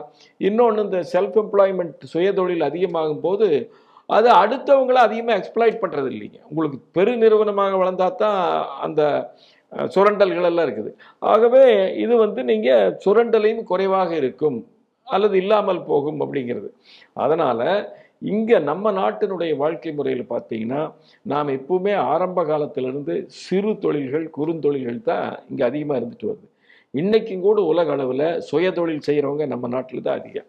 ஏறத்தாழ ஒரு 45-50 விழுக்காடு மக்கள் இன்றைக்கு நம்ம நாட்டில் சுயதொழில் பண்ணுறாங்க.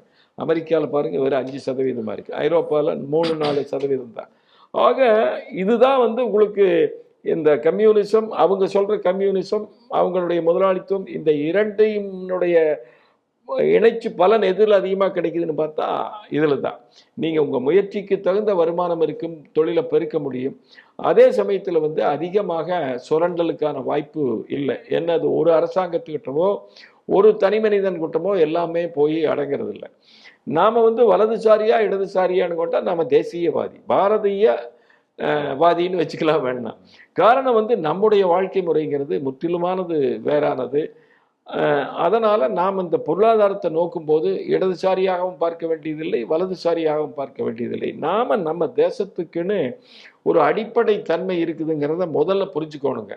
இப்போ இந்த 70-78 வருஷ காலத்தில் நீங்கள் 60-65 வருஷம் பார்த்தீங்கன்னா தப்பான பொருளாதார கொள்கை தான் இருந்திருக்குது. இருந்தாலும் தேசம் வளர்ந்துருக்குது. காரணம் என்னன்னு சொன்னால், நம்ம நாட்டினுடைய அடிப்படை தன்மைங்க. இவங்க நம்ம மக்கள் சாதாரணமாக அமைதியாகவே இருக்க மாட்டாங்க. ஏதாவது ஒன்று செய்து அடுத்த தலைமுறையை முன்னேற்றணும்னு நினைக்கிறாங்க. நாங்கள் இந்த தொழில்களை படித்த போது எனக்கு தெரிஞ்சிட்ட விஷயம் என்னங்கன்னா, எப்போ சோசியலிச சித்தாந்தம் நம்ம நாட்டில் கொள்கையாக இருந்ததோ அப்போவே இங்கே நம்ம ஆளுங்க தொழிலை ஆரம்பிச்சிட்டாங்க. அதான் ஒரு அறிஞர் சொன்னார், நம்ம நாட்டுக்கு அரசியல் சுதந்திரம் கிடைச்சி பொருளாதார சுதந்திரம் கிடைக்காமல் இருந்த போது கூட மக்கள் நினச்சிட்டாங்க நாம் என்ன வேணாலும் பண்ணலான்னு. அவன் தொழில் ஆரம்பிச்சிட்டான். இப்போ நீங்கள் தமிழ்நாட்டில் எடுத்துட்டிங்கன்னா இன்னைக்கு தொழில் மையங்கள்னு ஒரு 30-40 முக்கியமான மையங்கள் இருக்கிறது. அது சிவகாசியாக இருக்கலாம், கோயம்புத்தூராக இருக்கலாம், திருப்பூராக இருக்கலாம், இந்த மாதிரி இடங்கள் இருக்கலாம். இதில் சிலது தான் ஆரம்பித்து ஒரு 70-80 வருஷங்களுக்கு முன்னால் 100 வருஷம் போகுது. நீங்கள் மீதியெல்லாம் பார்த்தீங்கன்னா ஒரு திருப்பூரா, நாமக்கல்லாம், மற்ற இடங்கள் பெரும்பாலான அந்த தொழில் மையங்கள் 50களில் 60களில் 70களில் ஆரம்பித்தது வேலை, அதற்கான ஆரம்ப பணி. அதனால் நம்ம ஆட்கள் ஒரு வாய்ப்பை தேடுறாங்க, உடனே அந்த தொழிலில் உள்ள போகிறாங்க. அந்த தொழில் வந்து உறவுகள் மூலமாக, தொடர்புகள் மூலமாக விரியுதுங்க. இப்படித்தான் தொழில் மையங்கள் உருவாகுது.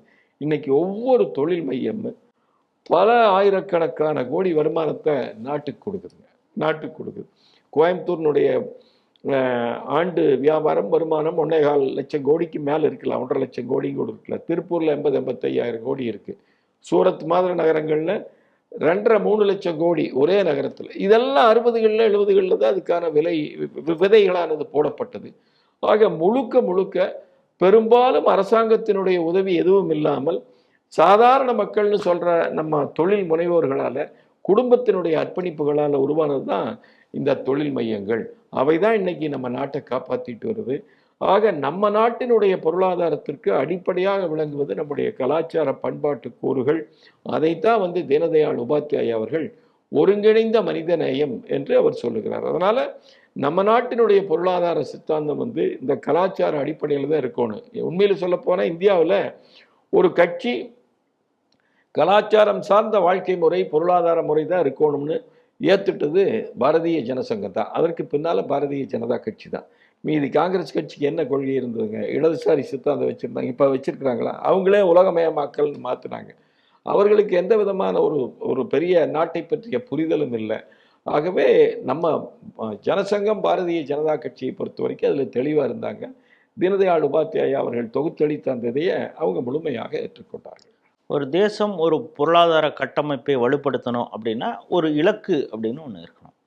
இதன் அடிப்படையில் தான் காங்கிரஸ் தன்னை வந்து ரொம்ப பெருமையாக சொல்லிக்கிட்டது. நாங்கள் தான் இந்த 5-year பிளான் அப்படிங்கிறதே நாங்கள் கொண்டு வந்தோம். அந்த 5 வருடங்களில் நாடு எப்படி ஒரு திசையை நோக்கி செல்லணும், எப்படி வலிமைப்படுத்தணும் அப்படிங்கிறது. ஆனால் இந்த 5-year பிளான் அப்படிங்கிறதே இது இந்தியாவுக்கு ஒவ்வாத ஒன்று, இது வந்து மேற்கத்திய சிந்தனை அப்படின்னு தீன்தயாள் சொல்கிறார். இது எந்த வகையில் நம்ம புரிஞ்சுக்கிறது? இது வந்து எப்படின்னா, அதாவது நம்ம நாட்டினுடைய தனித்தன்மையே என்னென்னா, இது உலகத்தில் பல நாடுகளுக்கும் பொருந்துங்க. அதாவது அந்தந்த பகுதிகளுக்கு என்று அதற்கான சிறப்புத்தன்மைகள் இருக்கின்றன.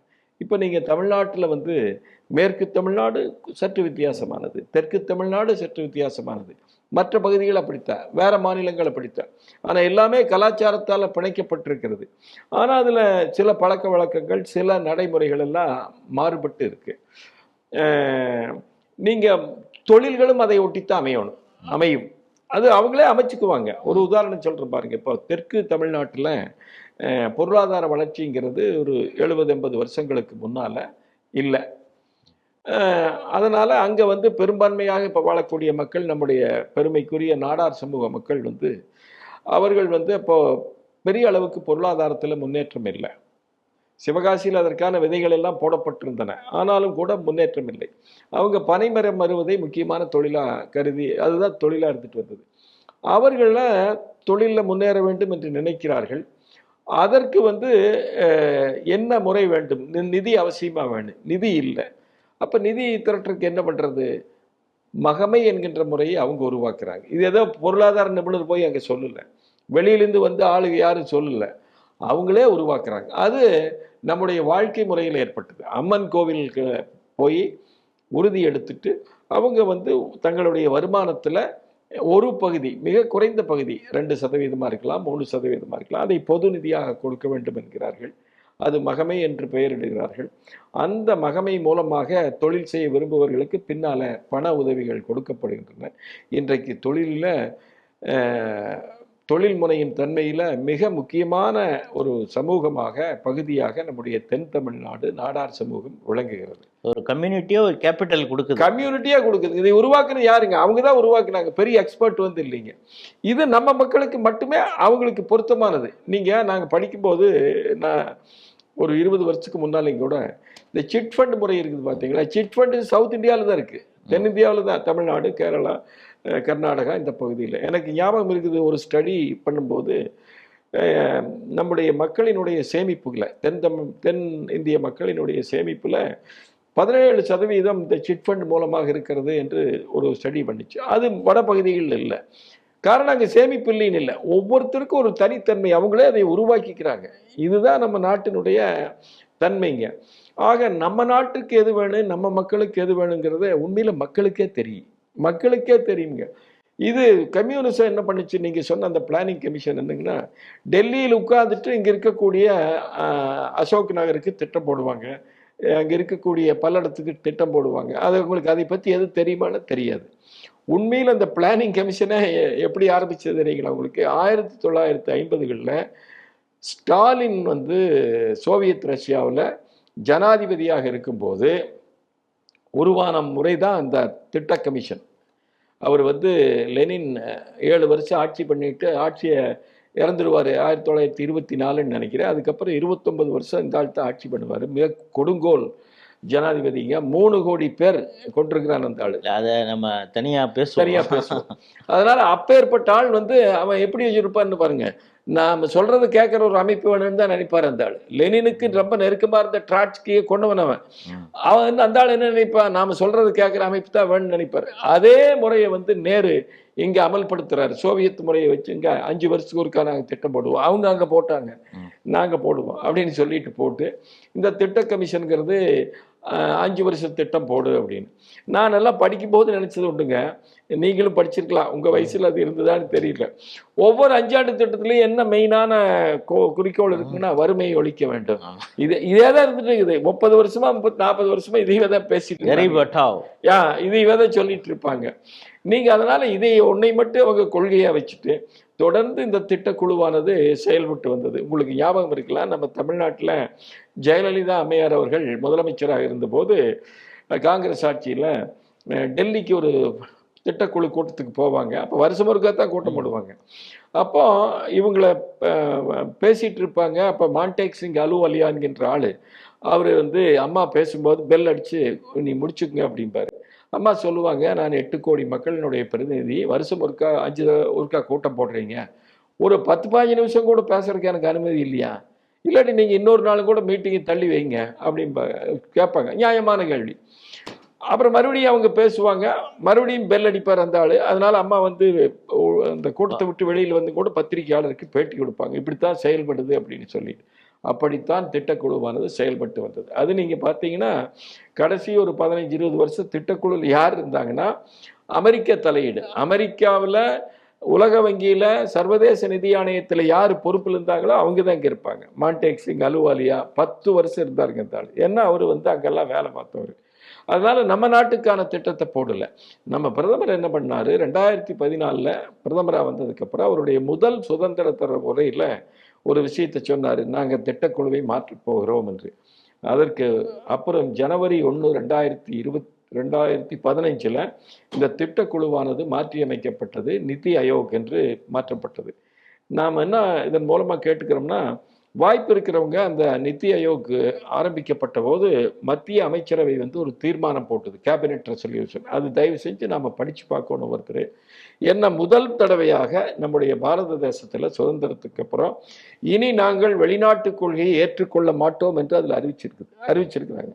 கம்யூனிசம் மேற்கத்திய முதலாளித்துவத்தெல்லாம் அரசாங்கம் வந்து காப்பி அடிச்சுட்டு வந்தது. அப்போ சொல்லியிருக்கிறாங்க, இனி மேற்கத்திய பொருளாதார சித்தாந்தங்கள் எதையும் நாம் ஏற்றுக்கொள்ள மாட்டோம். இது இனிமேல் இந்த நாட்டிற்கான திட்டமிடல் என்பது நம்முடைய தேசத்தில் எது வேலை செய்யுமோ எதெல்லாம் அவசியமோ அதைத்தான் செய்வாங்க அப்படின்னு சொல்லிட்டு ஒரு வார்த்தையோடு முடிப்பாங்க.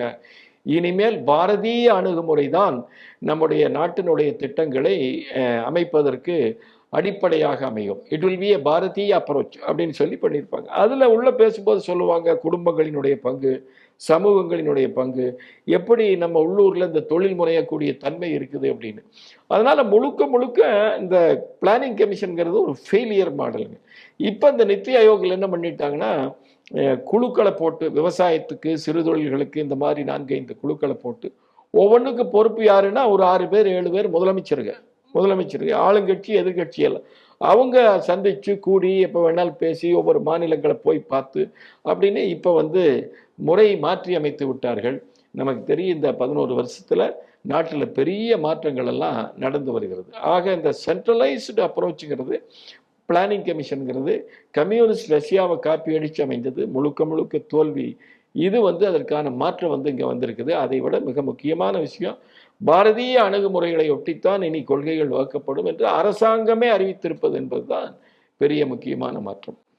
ஒரு இயக்கம் ஒரு பாலிசியை ஒரு சித்தாந்தத்தை முன்னெடுக்கலாம்.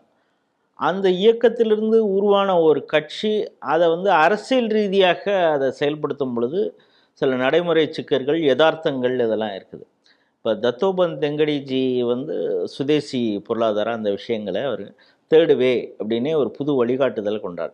இதை வந்து ஜனசங்கமோ பாரதிய ஜனதாவையோ அதை முழுமையாக உள்வாங்கி செயல்படுத்த முடிவதற்கான வாய்ப்பு இருந்திருக்கிறதா, அவர் செயல்படுத்தி இருக்கிறார்களா? இல்லை, தத்தோபந்த் தேங்கடி அவர்கள் மிகப்பெரிய சிந்தனையாளர். அவர் வந்து நம்முடைய தீனதயாள் உபாத்தியாயாவாலே வளர்க்கப்பட்டவர். அவர் சொல்லுகின்ற தேடுவேமே தீனதயாள்ஜி சொல்லக்கூடிய ஒருங்கிணைந்த மனிதநேயம் ஒண்ணுதான். அவர் வந்து ஒருங்கிணைந்த மனிதநேயம் என்பது எப்படி அமைய வேண்டும், பாரதிய வாழ்க்கை முறையில் எப்படி இருந்தது என்பதை சொல்லுகிறார். இவர் வந்து அதற்கு பின்னால தேடுவே என்கின்ற புத்தகத்தை எழுதினாரு. அதுல என்ன சொல்றாரு, கம்யூனிசமும் மேற்கத்திய முதலாளித்துவம் இல்லாத ஒரு முறை, அது இந்த முறை தான், அதைத்தான் வந்து அவர் தேடுவேன்னு சொல்றாரு. ஆக அதை வலியுறுத்துகிறார். நம்ம பாரதிய ஜனதா கட்சி அரசாங்கத்தை பொறுத்த வரைக்கும், குறிப்பாக நாம் முழுமையாக அந்த ஆட்சி பெறக்கூடிய எண்ணிக்கையை பெற்ற பின்னால 2014 இருந்து இப்போ அந்த கருத்துக்கள் தான் மையமாக எடுத்துக்கொள்ளப்பட்டிருக்கின்றன. உங்களுக்கு தெரியும், இந்த நிதி ஆயோக் அமைக்கப்பட்டதுலேருந்து இப்போ நீங்கள் பார்த்தீங்கன்னா கடந்த 11 வருஷ காலத்தில் அதுக்கு தான் முக்கியத்துவம். தீனதயாள் உபாத்தியாயா என்ன சொன்னார்னா, நம்முடைய பாரம்பரியப்படி நாம் கடைசி வரிசையில் இருக்கக்கூடிய கடைசி ஆளுக்கு உதவி செய்ய வேண்டும், அவங்களுக்கு தான் முன்னுரிமை கொடுக்கும் அந்தியோதயா சொன்னார். அந்தியோதயம் அது இப்போ நடக்குது. நமக்கு உங்களுக்கு தெரிஞ்சிருக்கு, இப்போ வந்து 10 கோடி பேருக்கு வந்து பைப் கனெக்ஷன், குழாய் இணைப்பு கொடுக்கப்பட்டிருக்கிறது. 12 கோடி கழிவறைகள், 4 கோடி வீடுகள் கட்டப்பட்டிருக்கின்றன. 57 கோடி பேருக்கு ஜனதன கணக்குகள் துவக்கப்பட்டிருக்கின்றன. இது வரைக்கும் இப்போ அவங்களுக்கு வங்கி கணக்கே இல்லை. அதன் மூலமாக இன்னைக்கு 2.25 லட்சம் கோடி அவங்க கணக்குலேயே டெபாசிட் இருக்குது, 2,80,000 கோடி. அப்புறம் முதல் முறையாக ஒரு 10 வருஷ காலத்தில் 25 கோடி பேர் வறுமை கோட்டிற்கு கீழிருந்து மேலே வந்திருக்கிறாங்க. உலக வரலாற்றில் இது எந்த நாட்டிலையும் நடந்ததாக இல்லை. 25 கோடி பேர். இன்னைக்கும் 80 கோடி பேருக்கு இலவசமாக ரேஷன் பொருட்கள் கொடுக்கப்படுகின்றன. இந்த மாற்றங்கள் எல்லாமே அந்தியோதயாவினுடைய வெளிப்பாடு தான். அதாவது பொருளாதார வளர்ச்சி என்பது எண்ணிக்கையிலே மட்டும் இருக்கக்கூடாது. சாதாரண மக்களுக்கு, வாய்ப்பில் மறுக்கப்பட்டவர்களுக்கு, இல்லாதவர்களுக்கு கவனம் கொடுத்து உதவ வேண்டும் என்பது, அதை வந்து மத்திய மோடி அரசாங்கமானது தொடர்ந்து செய்து வருகிறது. அதனால தான் இவ்வளவு பெரிய மாற்றங்கள் நம்ம நாட்டில் நடக்குது. அதனால தீனதயாள் உபாத்தியாயா என்ன சொன்னாரோ, தத்தோபந்த் தேங்கடி அவர்கள் என்ன சொன்னார்களோ அதனுடைய அடிப்படையில் தான் இருக்குது. எந்த கட்சி ஆட்சிக்கு வந்தாலும் அவர்களுக்கு மைய நோக்கம் எதுவோ அதைத்தான் செயல்படுத்துவாங்க. நம்ம நாட்டை பொறுத்த வரைக்கும் இது கட்சி செயல்படுத்துது. ஆனால் இந்த நாட்டினுடைய பாரம்பரியமே அப்படித்தான், இந்த நாட்டினுடைய வாழ்க்கை முறையே அதுதான். அதை புரிந்து கொண்டு தான் நம்ம அரசாங்கம் இந்த மாதிரி பொருளாதார சித்தாந்தம் இருக்க வேண்டும் என்று நினைத்து அதனுடைய அடிப்படைகளில் கொள்கைகளை வகுத்து வருகிறது. அதனால வாழ்க்கையில் பெரிய மாற்றங்கள் நடந்து கொண்டிருக்கின்றன. உலக அளவில் இருக்கட்டும், இந்தியா லெவல்லே பலரும் பேசக்கூடியது, குறிப்பாக இந்த மனிதநேயம்ங்கிறத ஒன்று வச்சுக்கிட்டு அவங்க சொல்கிறது என்னென்னா, ஆன் மிலிட்ரி டிஃபென்ஸ் இதில் வந்து செலவு பண்ணுறதுங்கிறதே வந்து ஒரு போர் செய்ய வேண்டுங்கிற ஒரு வெறி இருக்கக்கூடிய நாடுகள் தான் இதெல்லாம் இதெல்லாம் மேலாதிக்கம் செலுத்தணும் அப்படிங்கிற ஒரு எண்ணத்தோட, அதற்கு மாற்றாக வேறு வளர்ச்சி திட்டங்களை செலவு பண்ணலாம். இராணுவத்தில் ஏன் இவ்வளவு செலவு பண்ணாங்க? இப்போ இந்த அரசும் கூட இராணுவத்தில் பெரிய அளவு செலவு பண்ணாரு. ஆனால் இதையே தான் தீன்தயாள் உபாத்தியாயாவும் என்ன சொல்கிறாருன்னா, நாம் வந்து போர் இன்னொரு நாட்டில் தொடுக்கணுங்கிற அவசியம் இல்லை, ஆனால் எப்பொழுது வந்தாலும் போர் தொடுக்க தயாராக இருக்க வேண்டும், அது இந்த ஒரு அரசாங்கத்திற்கு அவசியம். ஒரு அந்த ஒப்பந்தம் அந்த விஷயங்கள் எல்லாம் கூட ஒரு தெளிவான பார்வை சொல்லியிருக்காரு. இதை எப்படி புரிஞ்சுக்கிறது? நீங்கள் கேட்டது ரொம்ப முக்கியமான கேள்வி.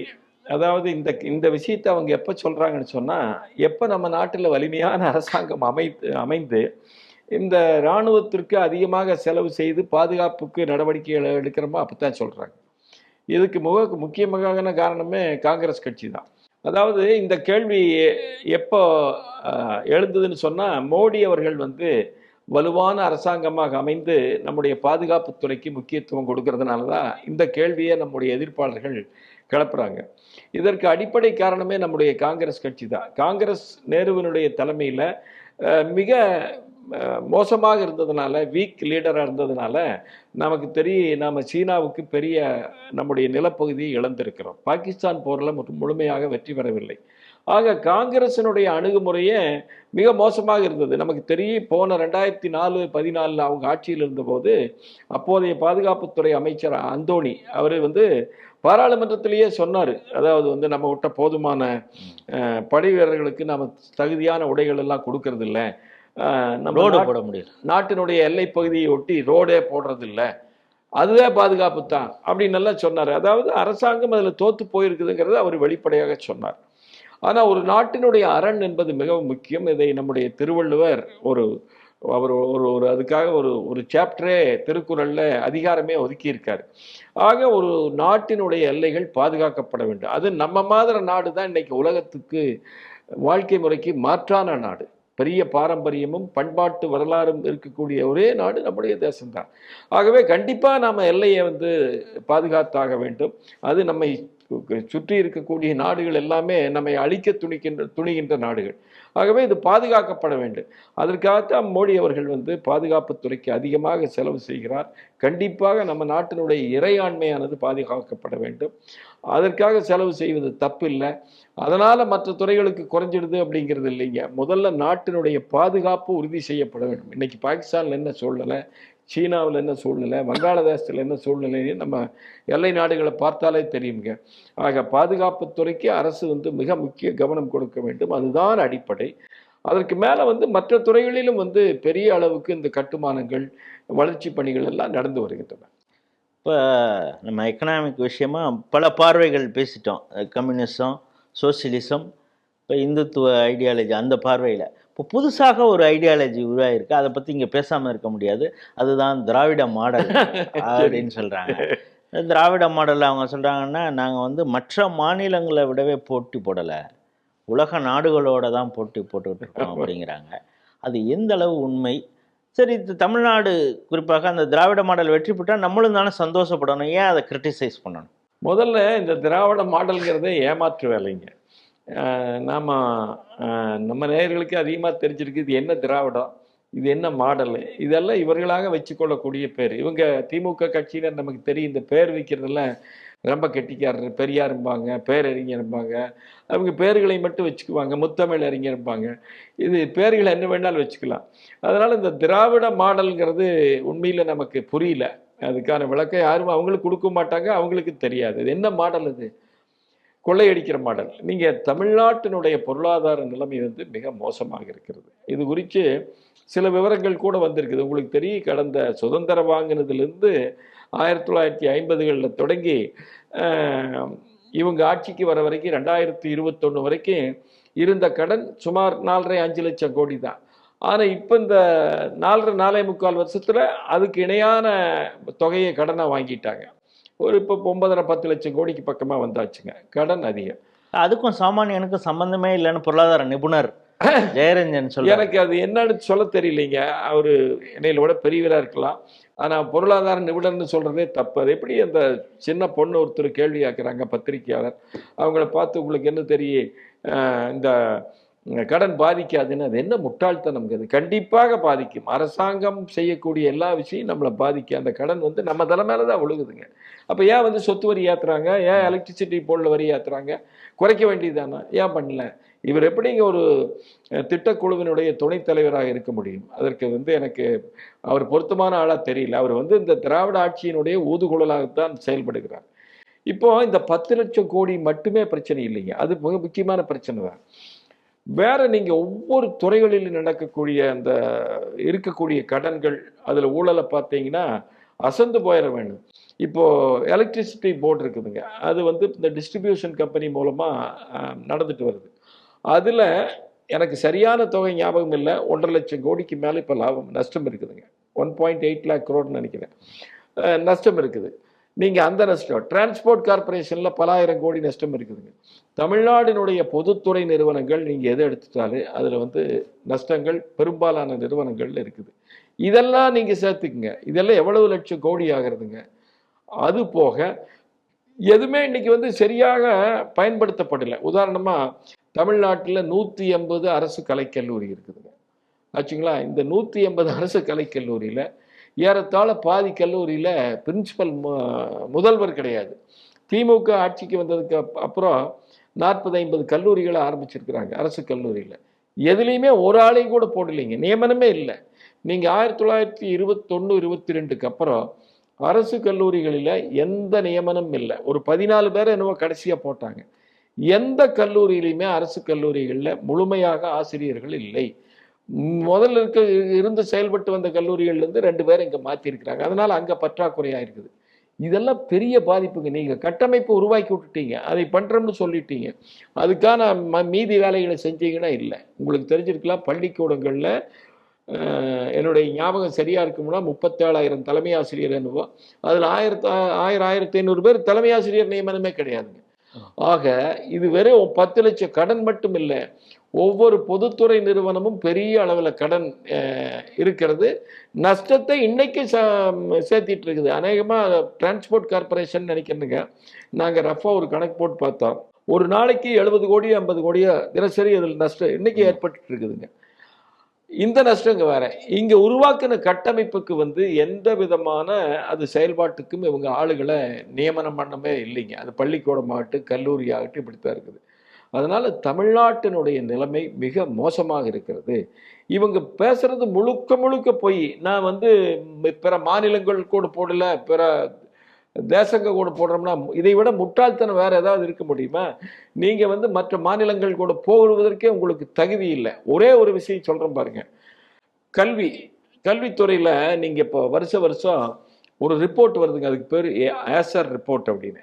நாடு பூரா இருக்கக்கூடிய மாநிலங்கள்ல பள்ளிக்கூடங்களினுடைய செயல்பாடுகள் என்ன அப்படிங்கிறது, அதுக்கு பேர் ஆனுவல் சர்வே எஜுகேஷன் ரிப்போர்ட் அப்படின்னு ஏசர் ரிப்போர்ட்னு வருதுங்க. இதுல நீங்க பார்த்தீங்கன்னா உண்மையிலேயே மனது ரொம்ப வேதனையா இருக்குதுங்க. ஒரு தமிழ்நாட்டை சேர்ந்தவன், ஒரு கல்வியாளருங்கிற முறையில் ரொம்ப வேதனையா இருக்குது. நீங்க லிட்ரஸி ரேட் இருக்குது இல்லைங்களா, படித்தவங்களுடைய விகிதம் தமிழ்நாடு எத்தனையில் இருக்குதுன்னு நினைக்கிறீங்க? முதல் 10 இடத்துல இல்லை, 10க்கு கீழே தான் இருக்குது. நாங்கள் தான் கல்வியில் சிறந்தவங்களாக இருந்து ஒரு காலத்தில் நீங்கள் எல்லாம் குட்டிச்சவர் பண்ணிட்டீங்க. இன்னைக்கு கல்வி நிறுவனங்கள், பள்ளிக்கூடங்கள் அதிகமாக இருக்குது. அதிகமான பேர் ஹையர் எஜுகேஷனுக்கு போகிறாங்க. அது உங்கள் இது இல்லை. எத்தனையோ பேர் பெரிய நிறுவனங்களை, அற நிறுவனங்களை ஆரம்பிச்சிருக்கிறாங்க. காமராஜ் ஐயா போன்றவர்கள் பள்ளிக்கூடத்துக்கு கட்டமைப்பு உருவாக்கி இருக்கிறாங்க.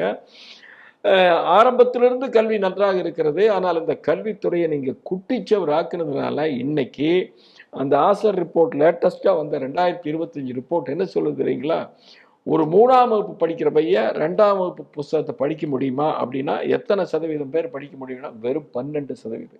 வெறும் 12%ங்க. 2ஆம் வகுப்பு படிக்கிற புத்தகத்தை அதுல இருந்தா பாஸ் ஆகி வந்திருக்கிறான். ஆனா 3ஆம் வகுப்பு பையன் வெறும் 12 தான். சரி விட்டுருங்க, 4, 5, 6ஆம் வகுப்பு பையன் எத்தனை பேர் 2ஆம் வகுப்பு புத்தகத்தை படிக்க முடியும்னா 45%. 6ஆம் வகுப்புக்கு போன பையன் அவன் பாஸ் பண்ணி போன 2ஆம் வகுப்புக்கு 4 வருஷம் கழிச்சு கேட்டீங்கன்னா வெறும் 45%. இதே உத்தரப்பிரதேசம் நம்மை விட அவங்க வளர்ச்சியில குறைவாகத்தான் இருந்தாங்க என்பதை ஒத்துக்கொள்ள வேண்டும். ஆனா கடந்த 7 வருஷத்துல யோகி தலைமையில பெரிய மாற்றம் வருது. நான் சொன்னது இல்லைங்களா, 3ஆம் வகுப்பு படிக்கிறவங்க 2ஆம் வகுப்பு புத்தகத்தை படிக்கிறதுல வெறும் 12%. ஊபியில் எத்தனை பேர் தெரியுமா? 34%. நம்மை விட 3 மடங்கு அதிகம். ஆமாங்க, அவங்க வேகமா வளர்ந்துட்டு இருக்கிறாங்க. நீங்க அந்த அறிக்கை பார்த்தா எனக்கே மனசு வேதனையா இருக்குதுங்க. அது கடந்த 4 வருஷம் இவங்க ஆட்சிக்கு வந்ததுக்கு அப்புறம் நிலைமை பார்த்தீங்கன்னா, இப்போ இந்த வருஷம் 12% படிக்கிறாங்கன்னு வைங்க, அடுத்த வருஷம் அதிகமாக குறைஞ்சிட்டு வருது. 3 வருஷத்துக்கு முன்னால இவங்க ஆட்சிக்கு வந்தபோது 21-22ல 18.7%, சுமார் 19% பேர் படிச்சுட்டு இருந்திருக்கிறாங்க. இப்போ குறைஞ்சிருக்குது. கல்வித்துறையை குட்டிச்சவர் பண்ணிட்டாங்க. சுத்தமா மோசமா போயிட்டு இருக்குதுங்க. வளர்ச்சி விகிதம் இல்லை. இவங்க ஏதோ நாங்க பெரிய இது பண்றாங்க. இதுக்கு 48,000 கோடி ரூபா சாராய விற்பனையில் இங்க வருதுங்க. சாராயம் வித்து வருதுங்க. நீங்க குஜராத்ல சர்ப்ளஸ் பட்ஜெட் போடுறாங்க. எப்படி போடுறாங்க? அதுவும் ஒரு மாநிலம் தானே. அவங்க எப்படி சர்ப்ளஸ் பட்ஜெட் போடுறாங்க? நீங்க உத்தரப்பிரதேசனுடைய பட்ஜெட்டை படிச்சு பார்க்க சொல்லுங்க. உத்தரப்பிரதேசனுடைய பட்ஜெட்ல போன வருஷம் போட்டதுல செலவை குறைச்சி வருமானத்தை அதிகப்படுத்தி அந்த உபரி பற்றாக்குறையை ரொம்ப குறைச்சிருக்கிறாங்க. அங்க நம்ம நாட்டு அங்க மக்கள் தொகை தமிழ்நாட்டு மக்கள் தொகையை விட 3 மடங்கு அதிகம். 23 கோடி பேர் அங்க இருக்கிறாங்க. இங்க 7.5-8 கோடி பேர் தான் இருக்கிறாங்க. நீங்க இதை சொல்றதுனால நான் இடைமறிச்சு கேட்க வேண்டியதா இருக்கு. ஏன்னா நீங்க குஜராத்தை கோட் பண்ணிட்டீங்க. சமீபத்தில் இங்க இருக்கக்கூடிய தாமோ அன்பரசன் அமைச்சர் என்ன சொல்றாருன்னா, இவங்க பாட்டுக்கு இஷ்டத்துக்கு உருட்டுவாங்க. ஆனால் குஜராத்தை கம்பேர் பண்ணுறப்ப அதிகமாக சிறு குறு தொழில்கள் தமிழகத்தில் தான் அதிகமாக இருக்குது அப்படின்னு ஒரு சேலஞ்ச் பண்ணுறாங்க. இல்லை, அதாவதுங்க, நீங்கள் எல்லா விஷயத்தையும் எல்லாத்துக்கும் கம்பேர் பண்ணுறதுங்கிறது சரிப்பட்டு வர்றது. சரி, தமிழ்நாட்டினுடைய மக்கள் தொகை என்ன, குஜராத்தினுடைய மக்கள் தொகை என்ன? இங்கே 7.5-8 கோடி பேர் இருக்கிறாங்க, அங்கே 4.5 கோடி பேர், கொஞ்சம் அதிகம், அவ்வளவுதானே. அதனால ஒப்பீட்டு முறையில் நீங்கள் அப்படின்னு பார்த்தா சமமாக இருக்கிறது தான் பண்ணணுங்க. இங்கே எண்ணிக்கை அதிகத்துக்கு காரணம் திமுக இல்லைங்க, இது பாரம்பரியமாக இருக்குது, பாரம்பரியமாக இருக்கிறது. இவங்களா காரணம் இது. இப்போ இந்த எண்ணிக்கை குறைஞ்சிருக்குது. இவங்க பீரியடில் குறு நிறுவனங்கள் நிறைய குறைந்திருக்கின்றன. அது மின்சார கட்டணம் அதிகம் பண்ணதுனால மூடிட்டாங்க. அதை ஒத்துக்குவாங்களா அவங்க? ஏதோ பூரா இவங்க பண்ணதுனால தான் அதிகமாக இருக்குதுன்னு சொல்கிறாங்க. இன்ஃபேக்ட் இது தமிழ்நாட்டை பொறுத்த வரைக்கும் தமிழ்நாட்டு மக்களினுடைய முயற்சியினால் வரக்கூடிய முயற்சி. In spite of DMK government, in spite of Dravidian governments, Tamil Nadu has been growing. அதனால தான் வளருதுங்க. பின்ன இவங்க ஒத்துழைச்சு இல்லை. ஏன் இந்த 4-5 வருஷத்தில் வெளி மாநிலங்களுக்கு போகிறாங்க? திருப்பூர்காரர் போய் ஒரிசாவில் ஃபேக்ட்ரி போடுறாங்க. அவர் தாமோ அன்பரசன் சொன்ன குஜராத்துக்கு போகிறாங்க. இங்கே ஊழலுங்க, லஞ்சம் செய்ய முடியாது, அதனால் போகிறாங்க. ஆகவே எண்ணிக்கையில் நாம் அதிகமாக இருக்கிறார். காரணம் நம்ம மக்கள் தொகை அதிகமாக இருக்குது. ஆனால் நீங்கள் மீதி விஷயத்தில் பாருங்கள், அவங்க பணம் சேமிக்கிற முறை ஆகட்டு, சர்ப்ளஸ் பட்ஜெட் தொடர்ந்து போடுறதாக ஆகட்டு, ஏன் இவங்க பண்ண மாட்டேங்கிறாங்க? சரி, இங்கே தான் அதிகம், ஏன் நீங்கள் பண்ண வேண்டியதானே, பண்ண மாட்டேங்கிறீங்க? இங்கே பொருளாதார விஷயத்தை பற்றி சொல்லும் பொழுது ரொம்ப லேட்டஸ்ட்டு அப்டேட்லாம் நமக்கு சொல்கிறீங்க. இந்த பொருளாதார குறியீடு, இந்த இண்டெக்ஸ், இது உலக தரத்தில் சொல்லும் பொழுது பல நிறுவனங்கள் இருக்குது. ப்ளூம்பெர்க்னு சொல்கிறாங்க, ஃபோரெக்ஸ்னு, ஒவ்வொருத்தவங்க ஒவ்வொன்றும் சொல்கிறாங்க. ஆனால் சமீப காலமாக இந்தியாவுடைய கருத்தாக இந்த க்ரைட்டீரியா இவங்க இண்டெக்ஸ் கொடுக்கறதுலேயே அதில் பல திருட்டுத்தனங்கள் இருக்கிறது. இப்போ மகிழ்ச்சியான கண்ட்ரி பார்த்தீங்கன்னா பங்களாதேஷ் இருக்குது, இந்தியா எங்கேயோ இருக்குது. இதை முதல்ல எப்படி அவங்க நிர்ணயம் பண்ணுறாங்க? இதுக்கு பின்னால் இருக்கக்கூடிய உலக அரசியல் என்ன? இதில் என்னங்கன்னா, நீங்கள் சொன்ன மாதிரி இதற்கு பின்னால் ஒரு அரசியல் இருக்குது. இன்னொன்று என்னென்னாங்க, அவங்க இதெல்லாமே இண்டெக்ஸ் நம்பர், இந்த குறியீட்டு எண்கள் போடுறது எல்லாமே மேல்நாட்டு நிறுவனங்கள் தான் போடுது. அவங்க நாட்டினுடைய வாழ்க்கை முறையை எடுத்துகிட்டு போடுறாங்க. இப்போ உதாரணமாக ஐரோப்பிய நாடுகளில், அமெரிக்காவில் உங்களுக்கு தெரியும், அந்த நாடுகளெல்லாம் பெண்களுக்கான உரிமைகள் மறுக்கப்பட்டு வந்தனான்னு நம்மளுக்கு எல்லாரும் தெரியும். 1972 தான் சுவிட்சர்லாந்து நாட்டில் பெண்களுக்கான வாக்குரிமையே கொடுக்கப்பட்டது. நிறைய நாடுகளில் தான் 20ஆம் நூற்றாண்டில் தான் வாக்குரிமையே கொடுக்கப்பட்டது. அதனால் அந்த பெண்கள் அவங்க ஒவ்வொன்றுக்கும் போராடுறாங்க. அதனால் அவங்க என்ன கணக்கு போடுறாங்கன்னா, பெண்கள் அதிகமாக இருந்ததுன்னா அங்கே பிரதிநிதித்துவம், அவங்களுக்கு உரிமை அதிகம் அப்படின்னு போடுறாங்க. உதாரணமாக நீங்கள் ஐரோப்பிய பாராளுமன்றம் அந்த மாதிரி இடங்களில் பார்த்ததுங்கன்னு சொன்னால், அவங்க 40 விழுக்காடு 50 விழுக்காடு இருக்குது. அவர்களுக்கு நாம் கொடுத்தாச்சு அப்படின்னு போடுறாங்க. நான் அடிப்படையாக ஒரு குறியீட்டு என்ன சொல்கிறேனுங்க, அதை வச்சு மற்றதை புரிஞ்சிக்க முடியும். ஹியூமன் டெவலப்மெண்ட் இண்டெக்ஸ் அப்படின்னு இருக்குது, மனிதவள முன்னேற்றம்.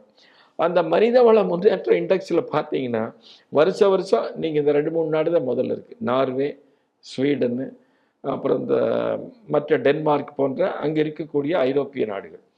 நீங்கள் அந்த நாட்டினுடைய மக்கள் தொகை 1 கோடி 2 கோடி 3 கோடி சில லட்சங்கள் இதுதான். அதை விட நீங்கள் அவங்க எதை வச்சு கணக்கு போடுறாங்கன்னு பார்த்தீங்கன்னா, ஒன்று நாங்கள் வறுமை இல்லாமல் இருப்பது, 2வது நாங்கள் சொன்ன மாதிரி இந்த பிரதிநிதித்துவம் கொடுக்கறது, 3வது இந்த பள்ளிக்கூடம் போகிறது, இதை வச்சு இருக்குது. ஆனால் அந்த நாட்டினுடைய பின்னணியில் நீங்கள் என்னென்னு பார்த்தீங்கன்னா, நான் இது குறித்து நாங்கள் சில வருஷம் அது சின்ன ஆராய்ச்சியெல்லாம் பண்ணுன்னா, நானே கூட எப்படி குடும்பங்கள் தான் பொருளாதாரத்துக்கு அடிப்படையாக இருக்குதுன்னு ஒரு புத்தகம் எழுதுனாங்க. அதாவது இந்த குடும்பங்களே இந்திய பொருளாதாரத்துக்கு ஆதாரமாக இருக்குதுன்னு அந்த சமயத்தில் அந்த வெளிநாட்டு புள்ளி விவரங்களையும் கொடுத்தோம். நீங்கள் அந்த நாட்டில் பார்த்தீங்கன்னா பெண்களுக்கு எதிரான கொடுமைகள் நடக்கிறது அங்கே தான் நடக்குதுங்க. நான் படித்த வருஷத்தில் அங்கே கணவன் மனைவிங்கிறதே ரொம்ப உறவு இல்லாமல் இருக்குது, நமக்கு எல்லாத்துக்கும் தெரியும். அந்த குறிப்பிட்ட அந்த நாடுகளில் அந்த பார்ட்னர்னு சொல்கிறவன் தன்னுடைய காதலியா அல்லது மனைவின்னு சொல்ல முடியாது, கூட இருக்கிறவங்கள பனிஷ் பண்ணுறதுக்கு என்ன பண்ணிட்டு போகிறாங்களாமா, காலையில் போகும்போது தலைகீழாக தொட்டி கட்டி தொங்கிட்டு போயிடுவாங்க வெளியில். அதெல்லாம் நடக்குது. ஆனால் அந்த நாடுக்கு தான் மனிதவள முன்னேற்றத்தில் முதல்ல போடுவாங்க. நீங்கள் நம்ம நாட்டில் முன்னேற்றமே இல்லை. என்ன பெண்கள் வந்து 45% இல்லை, 40 இல்லை அப்படின்னு அவனுடைய நோக்கத்தில் போடுறான். ஆனால் நம்முடைய பார்வை முறையே மிக மிக வித்தியாசமானது. நாம் பெண்களை வந்து தெய்வமாக வணங்குகிறோம். அவர்களுக்கு என்று ஒரு மிக முக்கிய பங்கானது இருக்கிறது. வேற துறையிலேயே அவங்க கொடுக்க வேண்டும் என்பது உண்மைதான். ஆனால் வந்து அது மட்டுமே அடிப்படை அல்ல. நம்ம நாடு பரந்த நாடு. இந்த நாட்டில் வந்து கல்வி முறை இதெல்லாம் அளிக்கப்பட்டது. அதையும் மீறி இன்னைக்கு நாம் வந்து வேகமாக வளர்ந்து வருகிறோம். அதனால் இதில் இந்த குறியீடுகளில் 2 விதமான விஷயங்கள் இருக்கிறது. ஒன்று உள்நோக்க அரசியல், 2வது அவர்களுக்கு தெரிஞ்ச விஷயத்தை வச்சுட்டு அவங்க குறியீடு போடுறாங்க. அதனால் இந்த குறியீடுகளை நாம் பெருசாக ஏற்றுக்கொள்ள வேண்டியதில்லை. இப்போ அதை நாம் நிராகரிக்கவே செய்ய வேண்டும். நம்ம நாட்டை பொறுத்த வரைக்கும் உங்களுக்கு ஒரு விஷயம் தெரிந்திருக்கலாம். நம்ம நிபுணர்களே ஒரு இண்டெக்ஸ் நம்பர் குறியீட்டு எண்களை அறிமுகப்படுத்துவதற்கான முயற்சிகளை மேற்கொண்டிருக்கிறார்கள். அதனால நாம் அந்த குறியீட்டு எண்களை வச்சுட்டு பெருசா நாம கீழே இருக்கிறோம் அப்படின்லாம் நினைக்க வேண்டியதில்லை. அதுல ஏதாவது நல்ல கருத்து சொன்னாங்கன்னா ஏற்றுக்கோணும், உண்மைதான். ஆனா அந்த குறியீட்டு எண்கள் எல்லாமே மேற்கத்திய நோக்கில் அமைந்தவை. அவை வந்து முழு உண்மையை சொல்வதில்லை. நீங்க அருமையா ஒரு பாயிண்ட் சொன்னீங்க, மகிழ்ச்சி அடைந்த நாடுகள்னு பார்த்தா பங்களாதேஷ் சொல்றேன், வங்காளதேஷ் சொல்றேன். இதெல்லாம் எவ்வளவு பெரிய கொடுமைன்னு பாருங்க. ஆகவே அதற்கான மாற்று வழிகள் நம்ம ஆட்கள் வந்து யோசித்தது மட்டும் இல்லாமல் இப்போ அதை செயல்படுத்தி உருவாக்கி கொண்டிருக்கிறார்கள். கூடிய விரைவில் அதுக்கு நமக்கு பதில் கிடைக்குங்க. இப்போ இந்தியாவுடைய வெளியுறவு கொள்கை அதை வந்து மிகப்பெரிய அளவில் பேசுகிறாங்க. குறிப்பாக நம்ம தமிழகத்தை சேர்ந்த ஜெய்சங்கர் அவர்கள் எந்த ஃபோரமில் பேசினாலும் அவருடைய பேச்சை உற்று நோக்குகிறார்கள் அப்படின்னு பார்க்குறோம். இப்போ இந்த வெளியுறவு கொள்கை அப்படிங்கிறப்ப ஜனசங்கம் என்ன சொல்லணும்னா, ஒரு நாட்டுடைய சுயநலன் சார்ந்து தான் ஒரு நாட்டுடைய வெளியுறவு கொள்கை இருக்கணும் அப்படிங்கிறாங்க. தீன்தயாள் உபாத்யாயஜி அவர் சொல்கிறாங்க, அப்போது நடக்கக்கூடிய மாற்றங்களும் யதார்த்தங்களையும் வைத்து நம்ம வெளியுறவு கொள்கையை அமைச்சுக்கணும் அப்படிங்கிறாரு. இதை ரெண்டையும் அப்படி புரிஞ்சுக்கிறது உண்மைங்க. இப்போ சாணக்கியர் வந்து சொல்லும்போது, அவருடைய அர்த்த சாஸ்திரத்தில் சொல்லும்போது நீங்கள் முதல்ல சொன்ன கருத்து சொல்லுவார். அதாவது நம்ம நாட்டினுடைய நலன்களை நாம் வந்து பார்த்துக்கொள்ள வேண்டும் அப்படிங்கிறது தான். தீனதயாள் உபாத்யாயா அவர்கள் என்ன சொல்கிறாங்கன்னு சொன்னால், அவங்க வந்து இந்த மாதிரி நடைமுறையில் யதார்த்த சூழ்நிலைகளை கவனத்தில் கொள்ள வேண்டும் என்று. இப்போ உலகத்தில் நம்ம நாடு மட்டும்தான் பெரிய வல்லரசாக இருந்தும் கூட அடுத்த நாடுகளை போய் நாம் ஊடுருவினதில்லை, நம்ம சித்தாந்தத்தை திணிச்சதில்லை. நம்முடைய நல்ல முறைகளை அவர்களாகவே ஏற்றுக்கொண்டிருக்கிறார்கள். அது இந்தோனேஷியாவாக இருக்கலாம், பிற பகுதிகளாக இருக்கலாம், அவங்க ஏற்றுக்கொண்டிருக்கிறார்கள். இன்றைக்கி இருக்கிற சீனா, ஆசிய நாடுகளாக இருக்கலாம், அங்கே எல்லாமே இருக்கிறது நம்முடைய அந்த வாழ்க்கை முறையினுடைய அடிப்படை தத்துவங்கள் தான் இன்னைக்கு இருந்துட்டு வருதுங்க. நம்ம எதையுமே திணிக்கல. அதனால நாம் இன்னைக்குமே வந்து யாரும் மட்டும் போய் திணிக்கிறது இல்லை. இப்போ குறிப்பாக மோடி அவர்கள் வந்த பின்னால எல்லா நாடுகளோடும் நல்ல உறவு பேணுகிறார். உதாரணமாக இஸ்ரேல் வந்து நமக்கு எப்பவுமே உதவி செய்யக்கூடிய நாடு. இஸ்ரேல் நம்மை மாதிரி அந்த இஸ்லாமிய தீவிரவாதத்தால் கடுமையாக பாதிக்கப்பட்ட நாடு.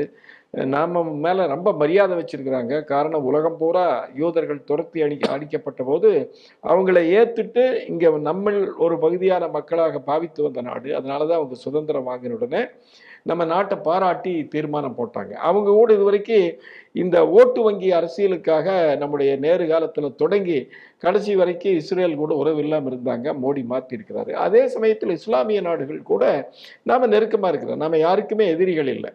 மோடி அவர்கள் வந்து இப்போ கொரோனா வந்ததுக்கு அப்புறம் குறிப்பாக உலகம் புரிஞ்சிருக்குது. நாம் உலகமே ஒரு குடும்பம் என்கின்ற சித்தாந்தத்தை அடிப்படையாக கொண்டவர்கள். நம்முடைய இந்து தர்மமே அதைத்தான் சொல்லுது, உலகமே குடும்பம். ஆக நாம் எல்லாருக்கும் நல்ல உறவை மேம்படுத்துறதுக்கு விரும்புகிறோம்.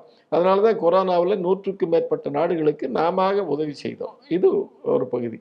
ஆனால் அதே சமயத்தில் நம்மை துன்புறுத்துவர்கள், நமக்கு தொந்தரவு கொடுத்தவங்களை சரியான பதிலடி நாம் கொடுக்க வேண்டாம். அப்போ தான் நாட்டினுடைய இறையாண்மையை காப்பாற்ற முடியும். அது நாம் செஞ்சுட்டு இருக்கிறோம். அது பாகிஸ்தான், சீனா மட்டுமில்லை, அமெரிக்காவுக்கு நாம் வந்து செய்கிறோம்.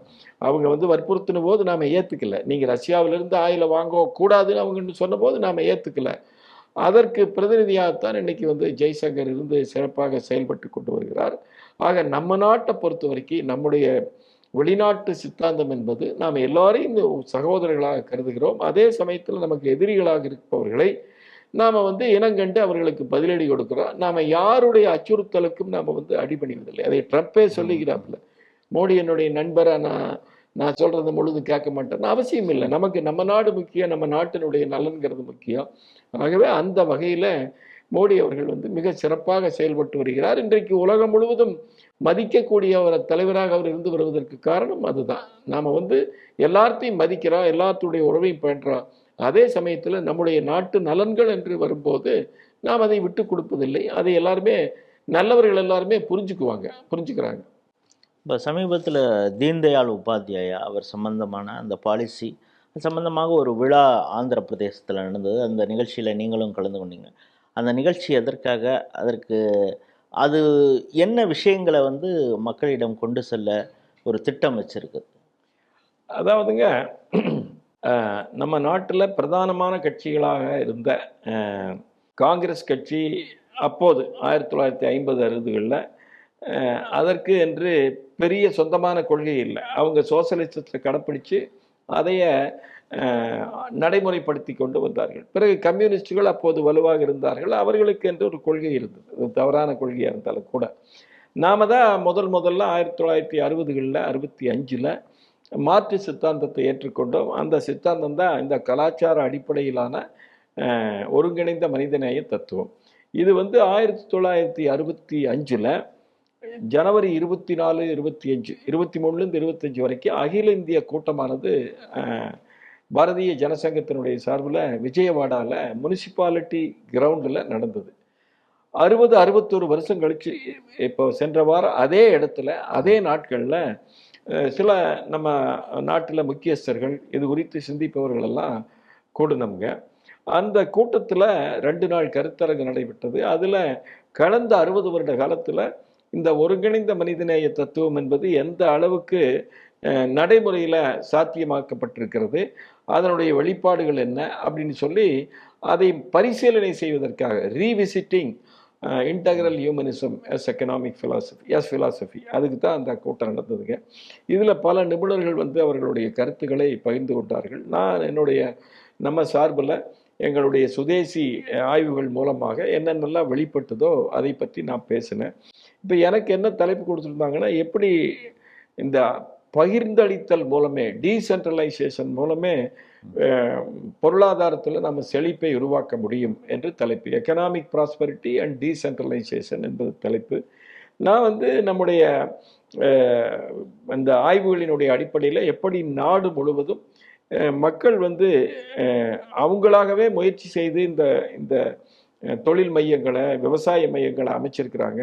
இது எப்படி சிறப்பான முறையில் நம்முடைய கலாச்சார நோக்கில் நடந்து வருகிறது, அதற்கு நாம் எப்படி படித்தவங்கெல்லாம் இன்னும் அங்கீகாரம் கொடுக்கணும், மோடி அரசாங்கமானது இதுக்கு சம்பந்தமாக என்னென்ன வேலைகளை எல்லாம் நன்றாக திட்டங்களாக செயல்படுத்தி கொண்டு வருகிறது என்பது குறித்து நான் பேசினேன்.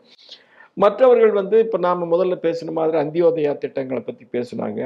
இந்த திட்டம் எப்படி இன்னும் மேலும் நடைமுறைப்படுத்த முடியும் என்பது குறித்து பேசினார்கள். நான் என்னுடைய இதில் என்ன சொன்னேன்னு சொன்னால், நாம் வந்து இதுதான் நம்ம நாட்டுக்கு சரியான வழி என்பதை படித்தவங்க புரிஞ்சுக்கணும். ஏன்னா நாமெல்லாம் இன்னுமே இந்த நவீன கல்வி முறையில் படித்து வந்ததுனால, மேற்கத்திய மெக்காலே கல்வி முறையில் படித்து வந்ததுனால, நாமெல்லாம் தேசியவாதிகளாக இருந்தாலும் கூட நமக்கு கீழே நிலவக்கூடிய அந்த சூழ்நிலையில் முழு அளவு பரிச்சயம் இல்லை. நாம் என்ன நினைக்கிறோம், அந்த பொருளாதார வளர்ச்சியே வந்து ஏதோ மேலிருந்து அரசாங்க அதிகாரிகள் சொல்லித்தான் நடக்குதுன்னு. இங்கே இயற்கையான தன்மை இருக்குது, நாம் அதை அங்கீகாரம் பண்ண வேண்டும். நம்முடைய சாதாரண மக்களுக்கு அசாத்தியமான பொருளாதார ஞானம் இருக்கிறது, வியாபார ஞானம் இருக்கிறது என்பதை நாம் புரிஞ்சுக்கணும். அவங்கள வந்து அதுக்கு அக்னாலேஜ் பண்ணணுங்க, உங்களுக்கு இது இருக்குதுன்னு. அவர்களுக்கு வேறு தேவையான உதவிகள் என்னவோ அதை செய்வதற்கு நம்ம செய்யணும். இந்த விஷயங்களை படித்தவர்கள் மத்தியில் பரப்பணும் அப்படின்னு சொல்லி பேசிச்சு. அப்புறம் மோடி அரசாங்கம் வந்து கடந்த 11 வருஷத்தில் என்னென்ன திட்டங்களை இதற்காக எடுத்து வருகிறது என்பது குறித்து விவாதிக்கப்பட்டது. ஒரு விவசாயத்துறையாக இருக்கலாம், சிறு தொழில்துறையாக இருக்கலாம், ஏழை மக்களுக்கு, சாதாரண மக்களுக்கு செய்யக்கூடிய முறையாக இருக்கலாம், இதெல்லாம் எந்த அளவுக்கு பயனளித்து வருகிறது என்பது குறித்து விவாதிக்கப்பட்டது. எப்படி நம்ம நாட்டில் கடந்த 11 வருஷத்தில் பெரிய மாற்றம், அடிப்படையிலேயே மோடி அவர்கள் இந்த விஷயத்தை புரிந்து கொண்டதுனால எப்படி திட்டங்களை எல்லாம் வகித்து வருகிறார். நாம் 2047 ஒரு வல்லரசாக ஆக வேண்டும் என்று நினைக்கிறோம். அதற்காக சுயசார்பு பொருளாதாரம், அதை தீனதயாள் உபாத்யாயா அவர்கள் வலியுறுத்தினார்கள். அந்த சுயசார்பு பொருளாதாரம் மூலமாகத்தான் அடைய முடியும். ஆக அதற்கான என்ன நடவடிக்கைகளை மேற்கொள்ள வேண்டும் என்பது குறித்து விவாதிக்கப்பட்டது. அதில் மத்திய அமைச்சர்கள், மாநில அமைச்சர்கள், மூத்த தலைவர்கள், சிந்தனையாளர்கள் எல்லாருமே கலந்துட்டாங்க. அதனால் இது ஒரு பெரிய வரலாற்று பூர்வமான நிகழ்வுங்க. முதல் முறையாக சுதந்திரத்திற்கு அப்புறம் நம்ம நாட்டில் நாட்டுக்கு ஏற்ற முறையில் பொருளாதார கொள்கைகள், நாங்கள் ஆங்கிலத்தில் சொல்கிறது உண்டு இந்தியா சென்ட்ரிக் அல்லது பாரத் சென்ட்ரிக், நம்ம தேசத்தை மையமாக வைத்து மக்களை மையமாக வைத்து எப்படி பொருளாதார திட்டங்கள் தீட்டப்பட வேண்டும், அது எந்த அளவுக்கு நம்ம நாடு இதில் வளர்ச்சியை கண்டு கொண்டிருக்கிறது, இன்னும் என்னென்னலாம் செய்யலாம் அப்படிங்கிறத பேசுகிறது தான் அது. இது ஒரு வரலாற்று பூர்வமான நிகழ்வுங்க. ஏன்னா இன்னைக்கு உலகத்தில் பெரிய நாடாக நம்ம நாடு உருவாகிட்டு வருது, யாரும் தடுக்க முடியாதுங்க. நீங்கள் 5 வருஷ வளர்ச்சி பார்த்தீங்கன்னா கடந்த 5 வருஷத்தையும் மட்டும் எடுத்துட்டா 8.08% வளர்ச்சி. அமெரிக்க ஐரோப்பிய நாடுகளில் 2-3%, 8.8. 5 வருஷத்தில் இன்ஃப்ளேஷன் விலைவாசி உயர்வு 1.3%.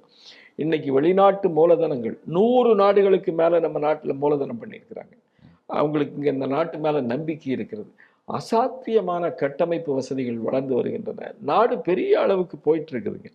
நம்ம நாடு பெரிய வல்லரசாக ஆகுங்கிறதுல எந்த விதமான சந்தேகமும் இல்லாத சூழ்நிலை இருக்கிறது. ஆகவே இதை மேலும் நாம் அதை கொண்டு செலுத்த வேண்டும். மக்கள் இதை புரிஞ்சுக்கணும். நம்ம நாட்டிற்கு என்று அடிப்படை வலிமைகள் இருப்பதை புரிந்து கொள்ள வேண்டும் என்பதுதான் இதனுடைய நோக்கம்.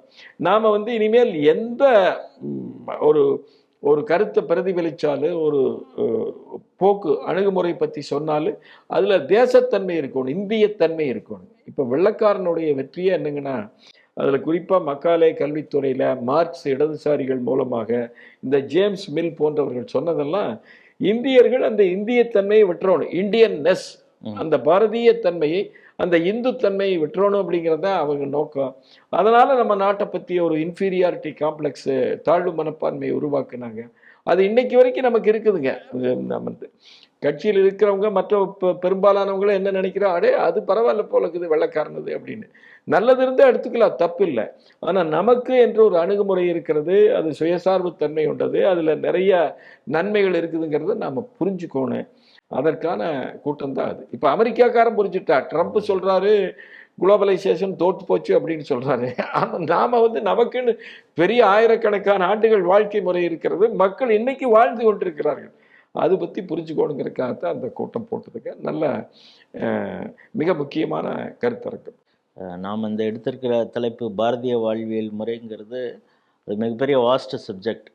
நீங்கள் எப்பொழுதெல்லாம் சென்னை வரப்போகிறீங்களோ அப்போல்லாம் நம்ம நிகழ்ச்சியில் ஸ்டூடியோவுக்கு அது ஒரு தொடராக பேச போகிறீங்க அப்படிங்கிறது ஒரு செய்தியாக ஸ்ரீ டிவி நேயர்கள் சொல்லிட்டு, ஆனால் நீங்கள் இன்றைக்கி வந்திருக்கீங்க, இதை என்னால் கேட்காம இருக்க முடியாது. என்னென்னா, கடந்த 2 நாட்களாக நீங்கள் தினமலரில் ஒரு கட்டுரை எழுதுறீங்க. எனக்கு தனிப்பட்ட கோரிக்கையாகவும் ஸ்ரீ டிவி கோரிக்கையாகவுமே கூட சொல்லிடுறேன், பாஜக சார்பாக ஊடகங்களிலே பேசக்கூடியவர்கள் அந்த 2 கட்டுரையும் கையில் வச்சுக்கிட்டு அது ஒரு ரெடி ரெக்கனர். ஏன்னா ஒவ்வொரு ஊடக விவாதத்துலேயும் போகும்பொழுது உடனடியாக கம்யூனிஸ்ட்காரங்க சொல்கிறது பாஜக ஒரு பாசிச அரசு, பாசிச கவர்மெண்ட், பாசிச கொள்கை, காந்தியை கொண்டாங்க, இது இப்படி வரிசையாக அப்படி சொல்லுவாங்க. ஆனால் நீங்கள் அதில் எழுதியிருக்கக்கூடிய விஷயங்கள்லாம் பார்க்கும் பொழுது கம்யூனிஸ்டுகள் இவ்வளவு ரத்த வெறி பிடிச்ச ஒரு ஓனாய் போல் இருக்காங்களே அப்படின்னு, அது நீங்கள் அதை பற்றின ஒரு விஷயத்தை நம்ம ஸ்ரீ டிவி நேயர்களோட. ஆமாங்க, முதல்ல நீங்கள் சொன்ன மாதிரி எனக்கு ஸ்ரீ டிவியில் கலந்துக்கிறது மிக மகிழ்ச்சியும் பெருமையும் அளிக்கிறது. நீங்கள் பெரிய தேசப்பணி அர்ப்பணிப்போடு ஆற்றிட்டு வர்றீங்க. அதனால் என்னுடைய மனமார்ந்த நன்றிகள். அவசியமாக நான் இங்கே வரும்போது இதில் நான் கலந்துக்குவேன், அது என்னுடைய கடமையும் கூட. இந்த கம்யூனிசம் அப்படிங்கிறதே கம்யூனிஸ்ட் இயக்கம், நான் கடுமையான வார்த்தைகள் உபயோகப்படுத்துறது தப்பாக நினைக்கக்கூடாது, ஒரு வன்முறை கும்பல், அது ஒரு வன்முறை சித்தாந்தம். நீங்கள் உலகத்தில் 2 கோடி பேரை கொண்டாங்க நாசிக்கள், பாசிசம்னு சொல்கிறீங்க. இவங்களுடைய கொலைகள், பட்டினி, பஞ்சம் குறித்து பல பேர் பல ஆய்வுகளை செஞ்சு எழுதியிருக்கிறாங்க.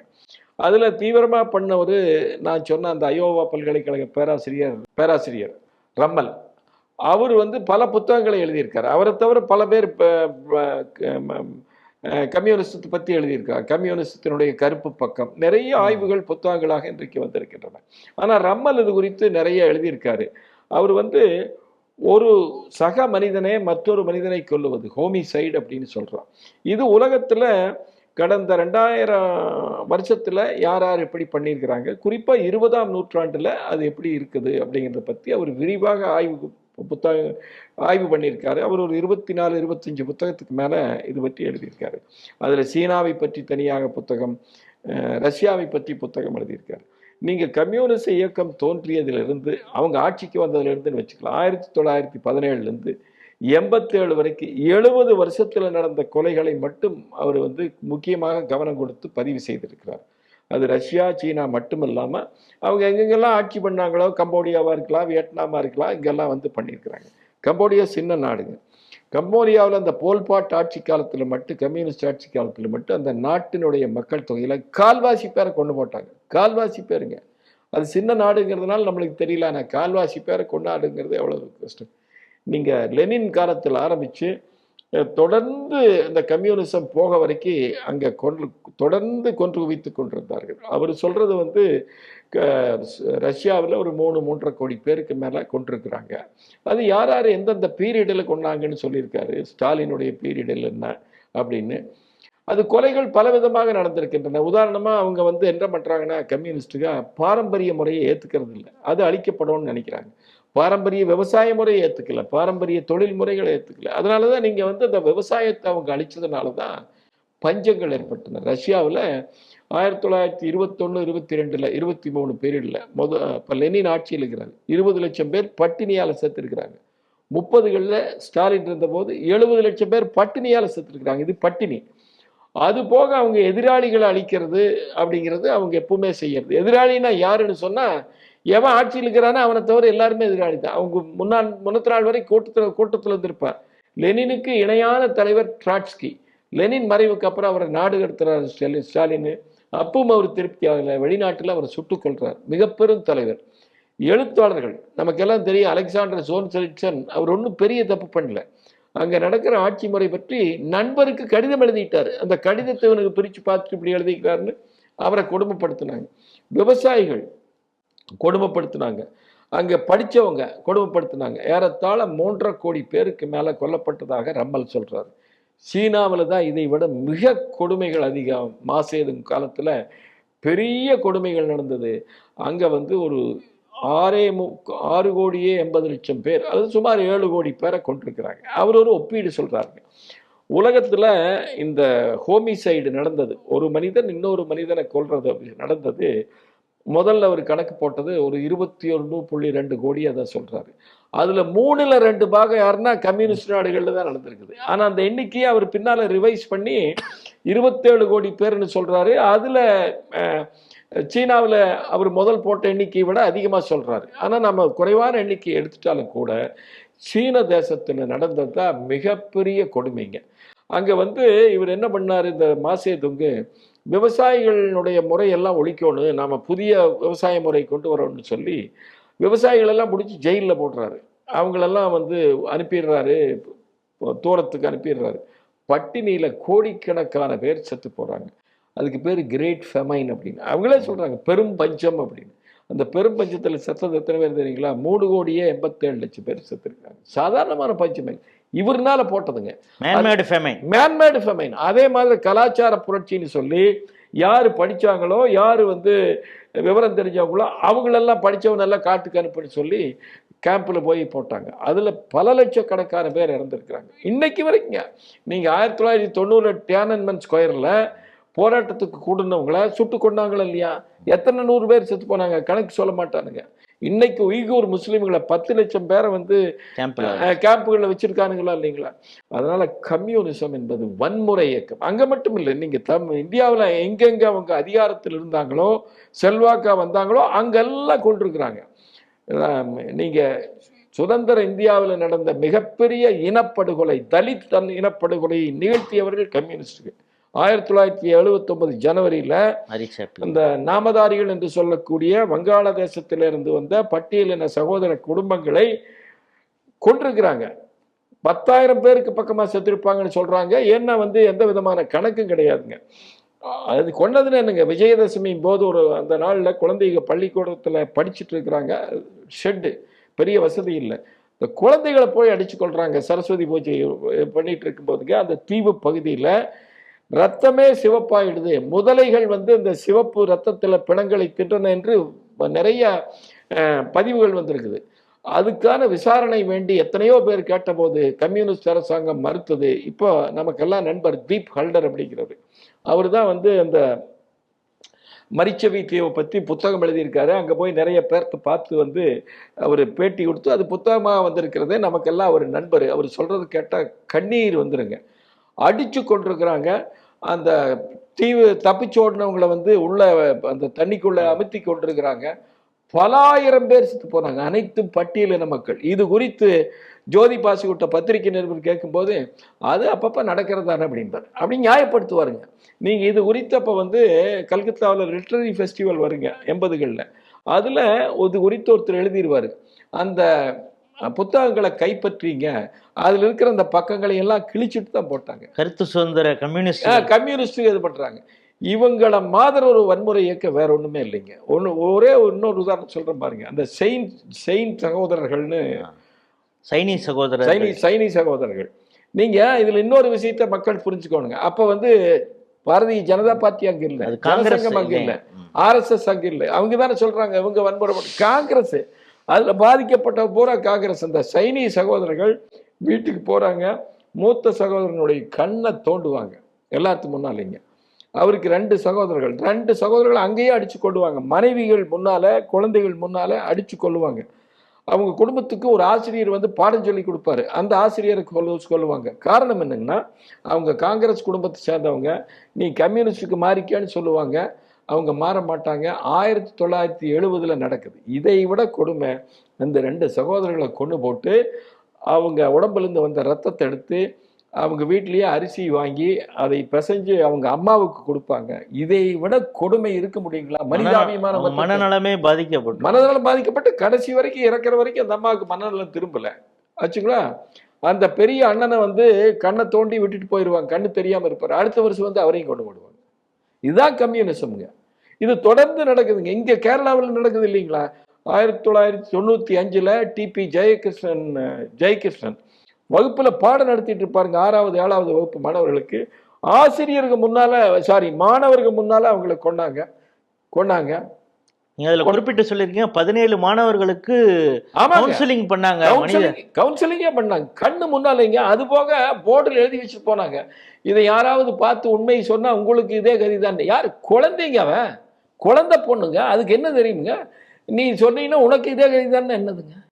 இதை விட கொடுமை வேற என்ன இருக்க முடியுங்க? நான் வந்து ஒரே அங்க ஒன்று நடந்தது இங்க ஒன்று நடந்தது உதாரணம் சொல்றேன். கேரளாவிலே மட்டும் வந்துங்க 232 சுயம் சேவகர்களை, பிஜேபி சேர்ந்தவர்களை கம்யூனிஸ்ட் கொண்டிருக்கிறாங்க. கம்யூனிஸ்ட் எண்ணிக்கை நந்தகுமார்ஜி அது குறித்து விளக்கமா பேட்டியே கொடுத்திருக்காரு. இன்னைக்கு வரைக்கும் யாருமே அது மறுக்க முடியாதுங்க.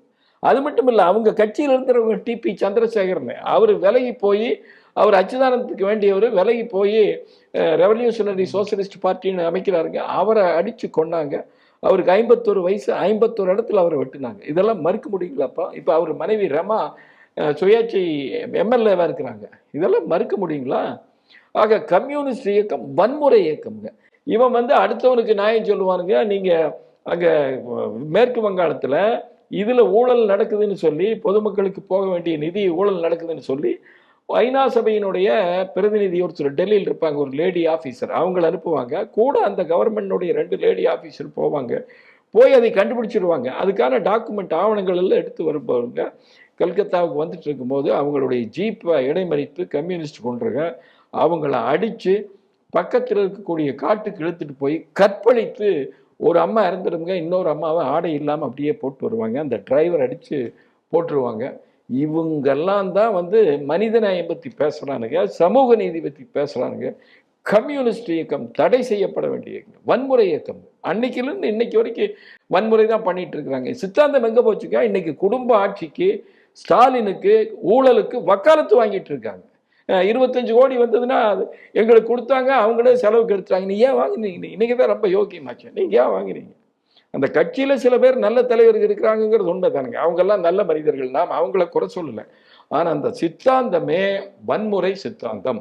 உலக வரலாறு இதைத்தான் சொல்லி கொடுத்து கொண்டிருக்கிறது. எங்கெங்கெல்லாம் அவங்க இருக்கிறாங்களோ, ஆட்சியில் பவர் வருதோ, அங்கெல்லாம் தப்பு செய்வாங்க. இன்னைக்கு வந்து வியட்நாமில் என்ன நடக்குதுங்க? வட வியட்நாம்ல அந்த கொடுங்கோல் ஆள் இருக்காரு கிம், அவரு ஒருத்தர் இருக்காரு, அடகு. யாரும் பேசவே முடியாதுங்க. அதுதான் கடைசி வரைக்கும் பண்றாங்க. இங்க உண்மைகளை முழுக்க மறைச்சிட்டு வர்றாங்க. இது எனக்கு ஏன் இது வருத்தம் வந்ததுன்னா, டிசம்பர் 26 நினைக்கிறேன் 2000 போன வருஷம் 25ல் கம்யூனிஸ்ட் கட்சி ஆரம்பிச்சு 100 வருஷம் முடியுதுங்க.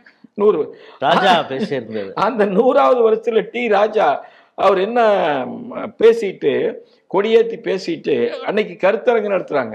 அந்த கருத்தரங்கு என்ன கருத்து தெரியுங்களா? கம்யூனிஸ்ட் வரலாறு பாரம்பரியமும் கருத்தரங்கு. அதனாலதான் இந்த வரலாற்றையும் பாரம்பரியத்தையும் நாம சொல்ல வேண்டும் என்று நான் சொன்னேன். இதுல இன்னொரு விஷயம் இருக்குதுங்க, அதுல விரிவு எழுத முடியல. நீங்க ஒருத்தருக்கு இறந்த தேதியோ அதுவோ மாறி போகலாம், பிறந்த தேதி எப்பாவது மாறுமா? மாறாது. நீங்க இந்த 2 கம்யூனிஸ்ட் இருக்கிறாங்க, வலதுசாரி அப்புறம் இடதுசாரி வலதுசாரி, இவங்க 2 பேர், 2 பேருக்கு ஒரே பிறந்தநாள் கிடையாதுங்க. அது தெரியுமா உங்களுக்கு? உங்களுக்கு தெரிஞ்சிருக்கு. நீங்க அந்த இப்ப இருக்கக்கூடிய சிபிஐ கட்சி என்ன சொல்லுது, நாங்க 1925ல் நாங்க அந்த கட்சி ஆரம்பிச்சது அப்படின்னு. இவங்களை கேட்டு பாருங்க, சிபிஐஎம் அந்த தேதி ஏற்றுக்க மாட்டாங்க. அவங்க சொன்னாங்க இல்லை அந்த தேதி நீங்கள் அது டாஸ்கண்டில் அங்கே முடிவு பண்ணுது, அதுக்கப்புறம் சில வருஷம் கழிச்சு இங்கே நாங்கள் கூடணும், அதுதான் பிறந்த தேதி அப்படிம்பாங்க. அதனால சிபிஐக்கு அது 100 வருஷம் முடிஞ்சது, சிபிஎம்முக்கு முடிஞ்சதான்னு மட்டும் நாம் கேட்டு பார்த்து அவங்க ஆமான்னு சொல்லிட்டுங்க, அப்புறம் நாம் பதில் சொல்லலாம். ஆக இவங்களுடைய வரலாறு இப்படிப்பட்ட வரலாறுங்க. ஆக இந்த வரலாற்றை இளைஞர்கள் புரிந்து கொள்ள வேண்டும். ஏன்னா அவங்க ரொம்ப அந்த உட்டோப்பியன் ஐடியா வச்சுட்டு அது போய் சேர்ந்துடுறாங்க. இந்த இயக்கத்தினால நல்லது செய்ய முடியாது, நல்லது செஞ்சதில்லை. நாம் அவங்களை கேட்க வேண்டிய ஒரே கேள்வி, ஸ்டாலினை நீ தலைவராக இன்னைக்கு ஏற்றுக்குவியா? அன்னைக்கு ஊடகங்கள் இல்லை, ஆய்வுகள் எல்லாம் வெளியில் வரல, பெரிய தலைவர்னு சொன்னேன். மாசேதுங்க நீ தலைவரை ஏற்றுக்குவியா? 2 பேரும் பெரிய கொலைகாரர்கள், உலகத்தில் பெரிய கொலைகளை செஞ்சவங்க. ஏன் நீங்கள் அவங்க ஃபோட்டோ வச்சுட்டு ஜனங்களுக்கு சொல்லி எங்களுடைய சாதனை இதுன்னு ஓட்டு கேளுங்களே பார்க்கலாம், ஏன் கேளுங்களே பார்க்கலாம். அதனால கம்யூனிஸ்ட் இயக்கம் வன்முறை இயக்கம். இந்த இயக்கத்துக்கு நம்ம நாட்டில் அது கலாச்சாரம் மிக்க நம்முடைய நாட்டில் இடமே கிடையாது. நாம் எப்பவுமே வன்முறையை விரும்பியவர்கள் அல்ல. ஆகவே இந்த கம்யூனிஸ்ட் கட்சியானது மக்களால் தூக்கி எறியப்பட வேண்டும். அவங்களால எந்த உபயோகமும் கிடையாது. இன்னைக்கு வரைக்கும் கல்வித்துறையை, பத்திரிகை துறையை ஆக்கிரமித்து கொண்டிருப்பது அவங்க தான். ஆக்கிரமித்து கொண்டு எல்லா தவறான விஷயங்களை சொல்லி கொடுத்து கொண்டு இருக்கிறார்கள். இந்த கம்யூனிஸ்டுகள் தமிழ்நாட்டை விட்டு தூக்கி எறியப்பட வேண்டும். அதான் நான் அதில் எழுதிக்கிறேன். இன்னைக்கு அவங்களுக்கு இருக்கிறதே 6 MP தான், 6 பாரா, அது 4 பேர் நம்ம ஊரை சார்ந்தவன், 4 பேர் திமுக விட்டு பணம் வாங்கிட்டு ஜெயிச்சவனுங்க. நீங்க UAPA அரசாங்கம் கொண்டு வந்த போது நம்முடைய மோடி அரசாங்கம் அதுக்கு எதிர்ப்பு தெரிவிச்சுங்க. அது தெரியுங்களா? அசாருதீன் இந்த ஒவைசியோடு சேர்ந்துட்டு இந்த கம்யூனிஸ்டுக்கு தான் அதிர்ச்சி ஓட்டு போட்டு வந்தாங்க, வேற எந்த கட்சியும் போடல, காங்கிரஸ் கூட இவங்க தான் பண்ணாங்க. ஆக இவங்க தேசத்துக்கு விரோதமான காரியங்களை செஞ்சுட்டு வர்றவங்க. 1942ல் அவங்க ஒரு தீர்மானமே போட்டாங்க. அப்போ அந்த அதிகாரி அப்படிங்கிறவரை சிபிஐனுடைய 2 கட்சியும் ஒன்றா இருந்தபோது அவர் தான் பொதுச் செயலாளர். நம்ம நாடு பல பிரிவுகளாக பிரிக்கப்பட வேண்டும் என்று சொன்னார். பால்கனைசேஷன் ஆஃப் இந்தியா, இந்தியா பிரிக்கப்படணும் அப்படின்னு சொன்னவங்க. அதனால இவங்க தேச ஒற்றுமை இதெல்லாம் பேசுவதற்கு எந்த விதமான தகுதியும் இல்லை. இன்னொரு விஷயம் நான் அதில் எழுதாத சொல்கிறேன். காஷ்மீர் பண்டிட்டுகளை இந்த இஸ்லாமிய தீவிரவாதிகள் அடித்து விரட்டுனது நமக்கு தெரியும். 1990ல் எல்லாம் விரட்டுவாங்க. 35,000 பேர் கொலை செய்யப்பட்டிருக்கிறாங்க 90ல் மட்டும். அப்போது ஜம்மு காஷ்மீரினுடைய கம்யூனிஸ்ட் தலைவராக இருந்தவர் போய் அப்போதைய பொதுச் செயலாளர் ஹர்கிஷன் சிங் சுர்ஜித் இருந்தார், அவர்கிட்ட சொல்லுவார், இவ்வளவு கொலை நடக்குதுங்க, இவ்வளவு பேர் 6-7 லட்சம் இந்துக்கள் வெளியேற்றப்பட்டிருக்கிறாங்க, நாம் ஏதாவது கருத்து சொல்லணும் அப்படின்பார். அதெல்லாம் ஒன்றும் சொல்ல முடியாது அப்படின்றவர். இவங்க தான் தனி மனிதனுக்கு உணவில்லைன்னா இவங்க தான் பண்ணுறவங்க. நல்ல பாரதி வரியை இவங்க தப்பாக உபயோகப்படுத்திட்டு இருக்கிறாங்க. ஆகவே இவர்களிடத்தில் இருந்த நியாயத்தையோ பொது தன்மையையோ பார்வையை எதிர்பார்ப்பது என்பது நம்முடைய தவறு. இவர்கள் தமிழ்நாட்டிலிருந்து துடை தெரியப்பட வேண்டும். மேற்கு வங்காளத்தில் 34 வருஷம் ஆட்சி பண்ணி இன்னைக்கு ஒரே ஒரு சட்டமன்றம் கூட இல்லை, ஒரே ஒரு சட்டமன்ற தொகுதி இல்லை. 34 வருஷம் ஆட்சி பண்ணாங்களா? அவங்க போட்ட ஒரு ரோடு, ஒரு ஏதாவது ஒன்று சொல்ல முடியுங்களா அவங்க சாதனைன்னு சொல்லி? எவனாவது தொழில் பண்ணால் அவனை போய் கெடுத்து விடுவாங்க. இதுதான் அவங்க செய்கிற வேலைங்க. அதனால் அவங்க தமிழ்நாட்டை விட்டு சீக்கிரமாக போகணும். கேரளாவில் மக்கள் நல்ல பதிலடி கொடுப்பாங்கன்ட்டு நம்ம நம்புகிறோம். பாரதிய ஜனதா கட்சி நல்ல முறையில் வெற்றி பெற்று கொண்டு வருகிறது. ஆகவே நாட்டுக்கு நல்லது நடக்க வேண்டும் என்று நாம் நம்பலாம். இப்போ இந்த வரலாற்றை கேட்டவுடனே எனக்கு பக்குன்னு ஆயிடுச்சுன்னா 2 பேருடைய பேர் கேட்கும். ஆமாம், நம்மளுடைய முதல்வருக்கு பேரே ஸ்டாலின், கருணாநிதி ஏன் தேர்ந்து வச்சாரு அப்படின்னு நமக்கு தெரியல. ஆமா. அடுத்தது ஒரு ஓவியர் ஒருத்தர் இருக்கார், அவர் பேரு டிராஸ்கி மருது அப்படின்னு ஆமா. பேரு. அவர் பெரியாரிய சிந்தனையாளர்கள் கம்யூனிஸ்டுகள் கூட தான் இருப்பாரு. ஆனா நீங்க அதுல என்ன சொல்றீங்க, டிராஸ்கியை வந்து வெளிநாட்டுக்கு கடத்தி அவரை சுட்டு கொண்டவர் தான் ஸ்டாலின் ஆமா அப்படிங்கிறாரு.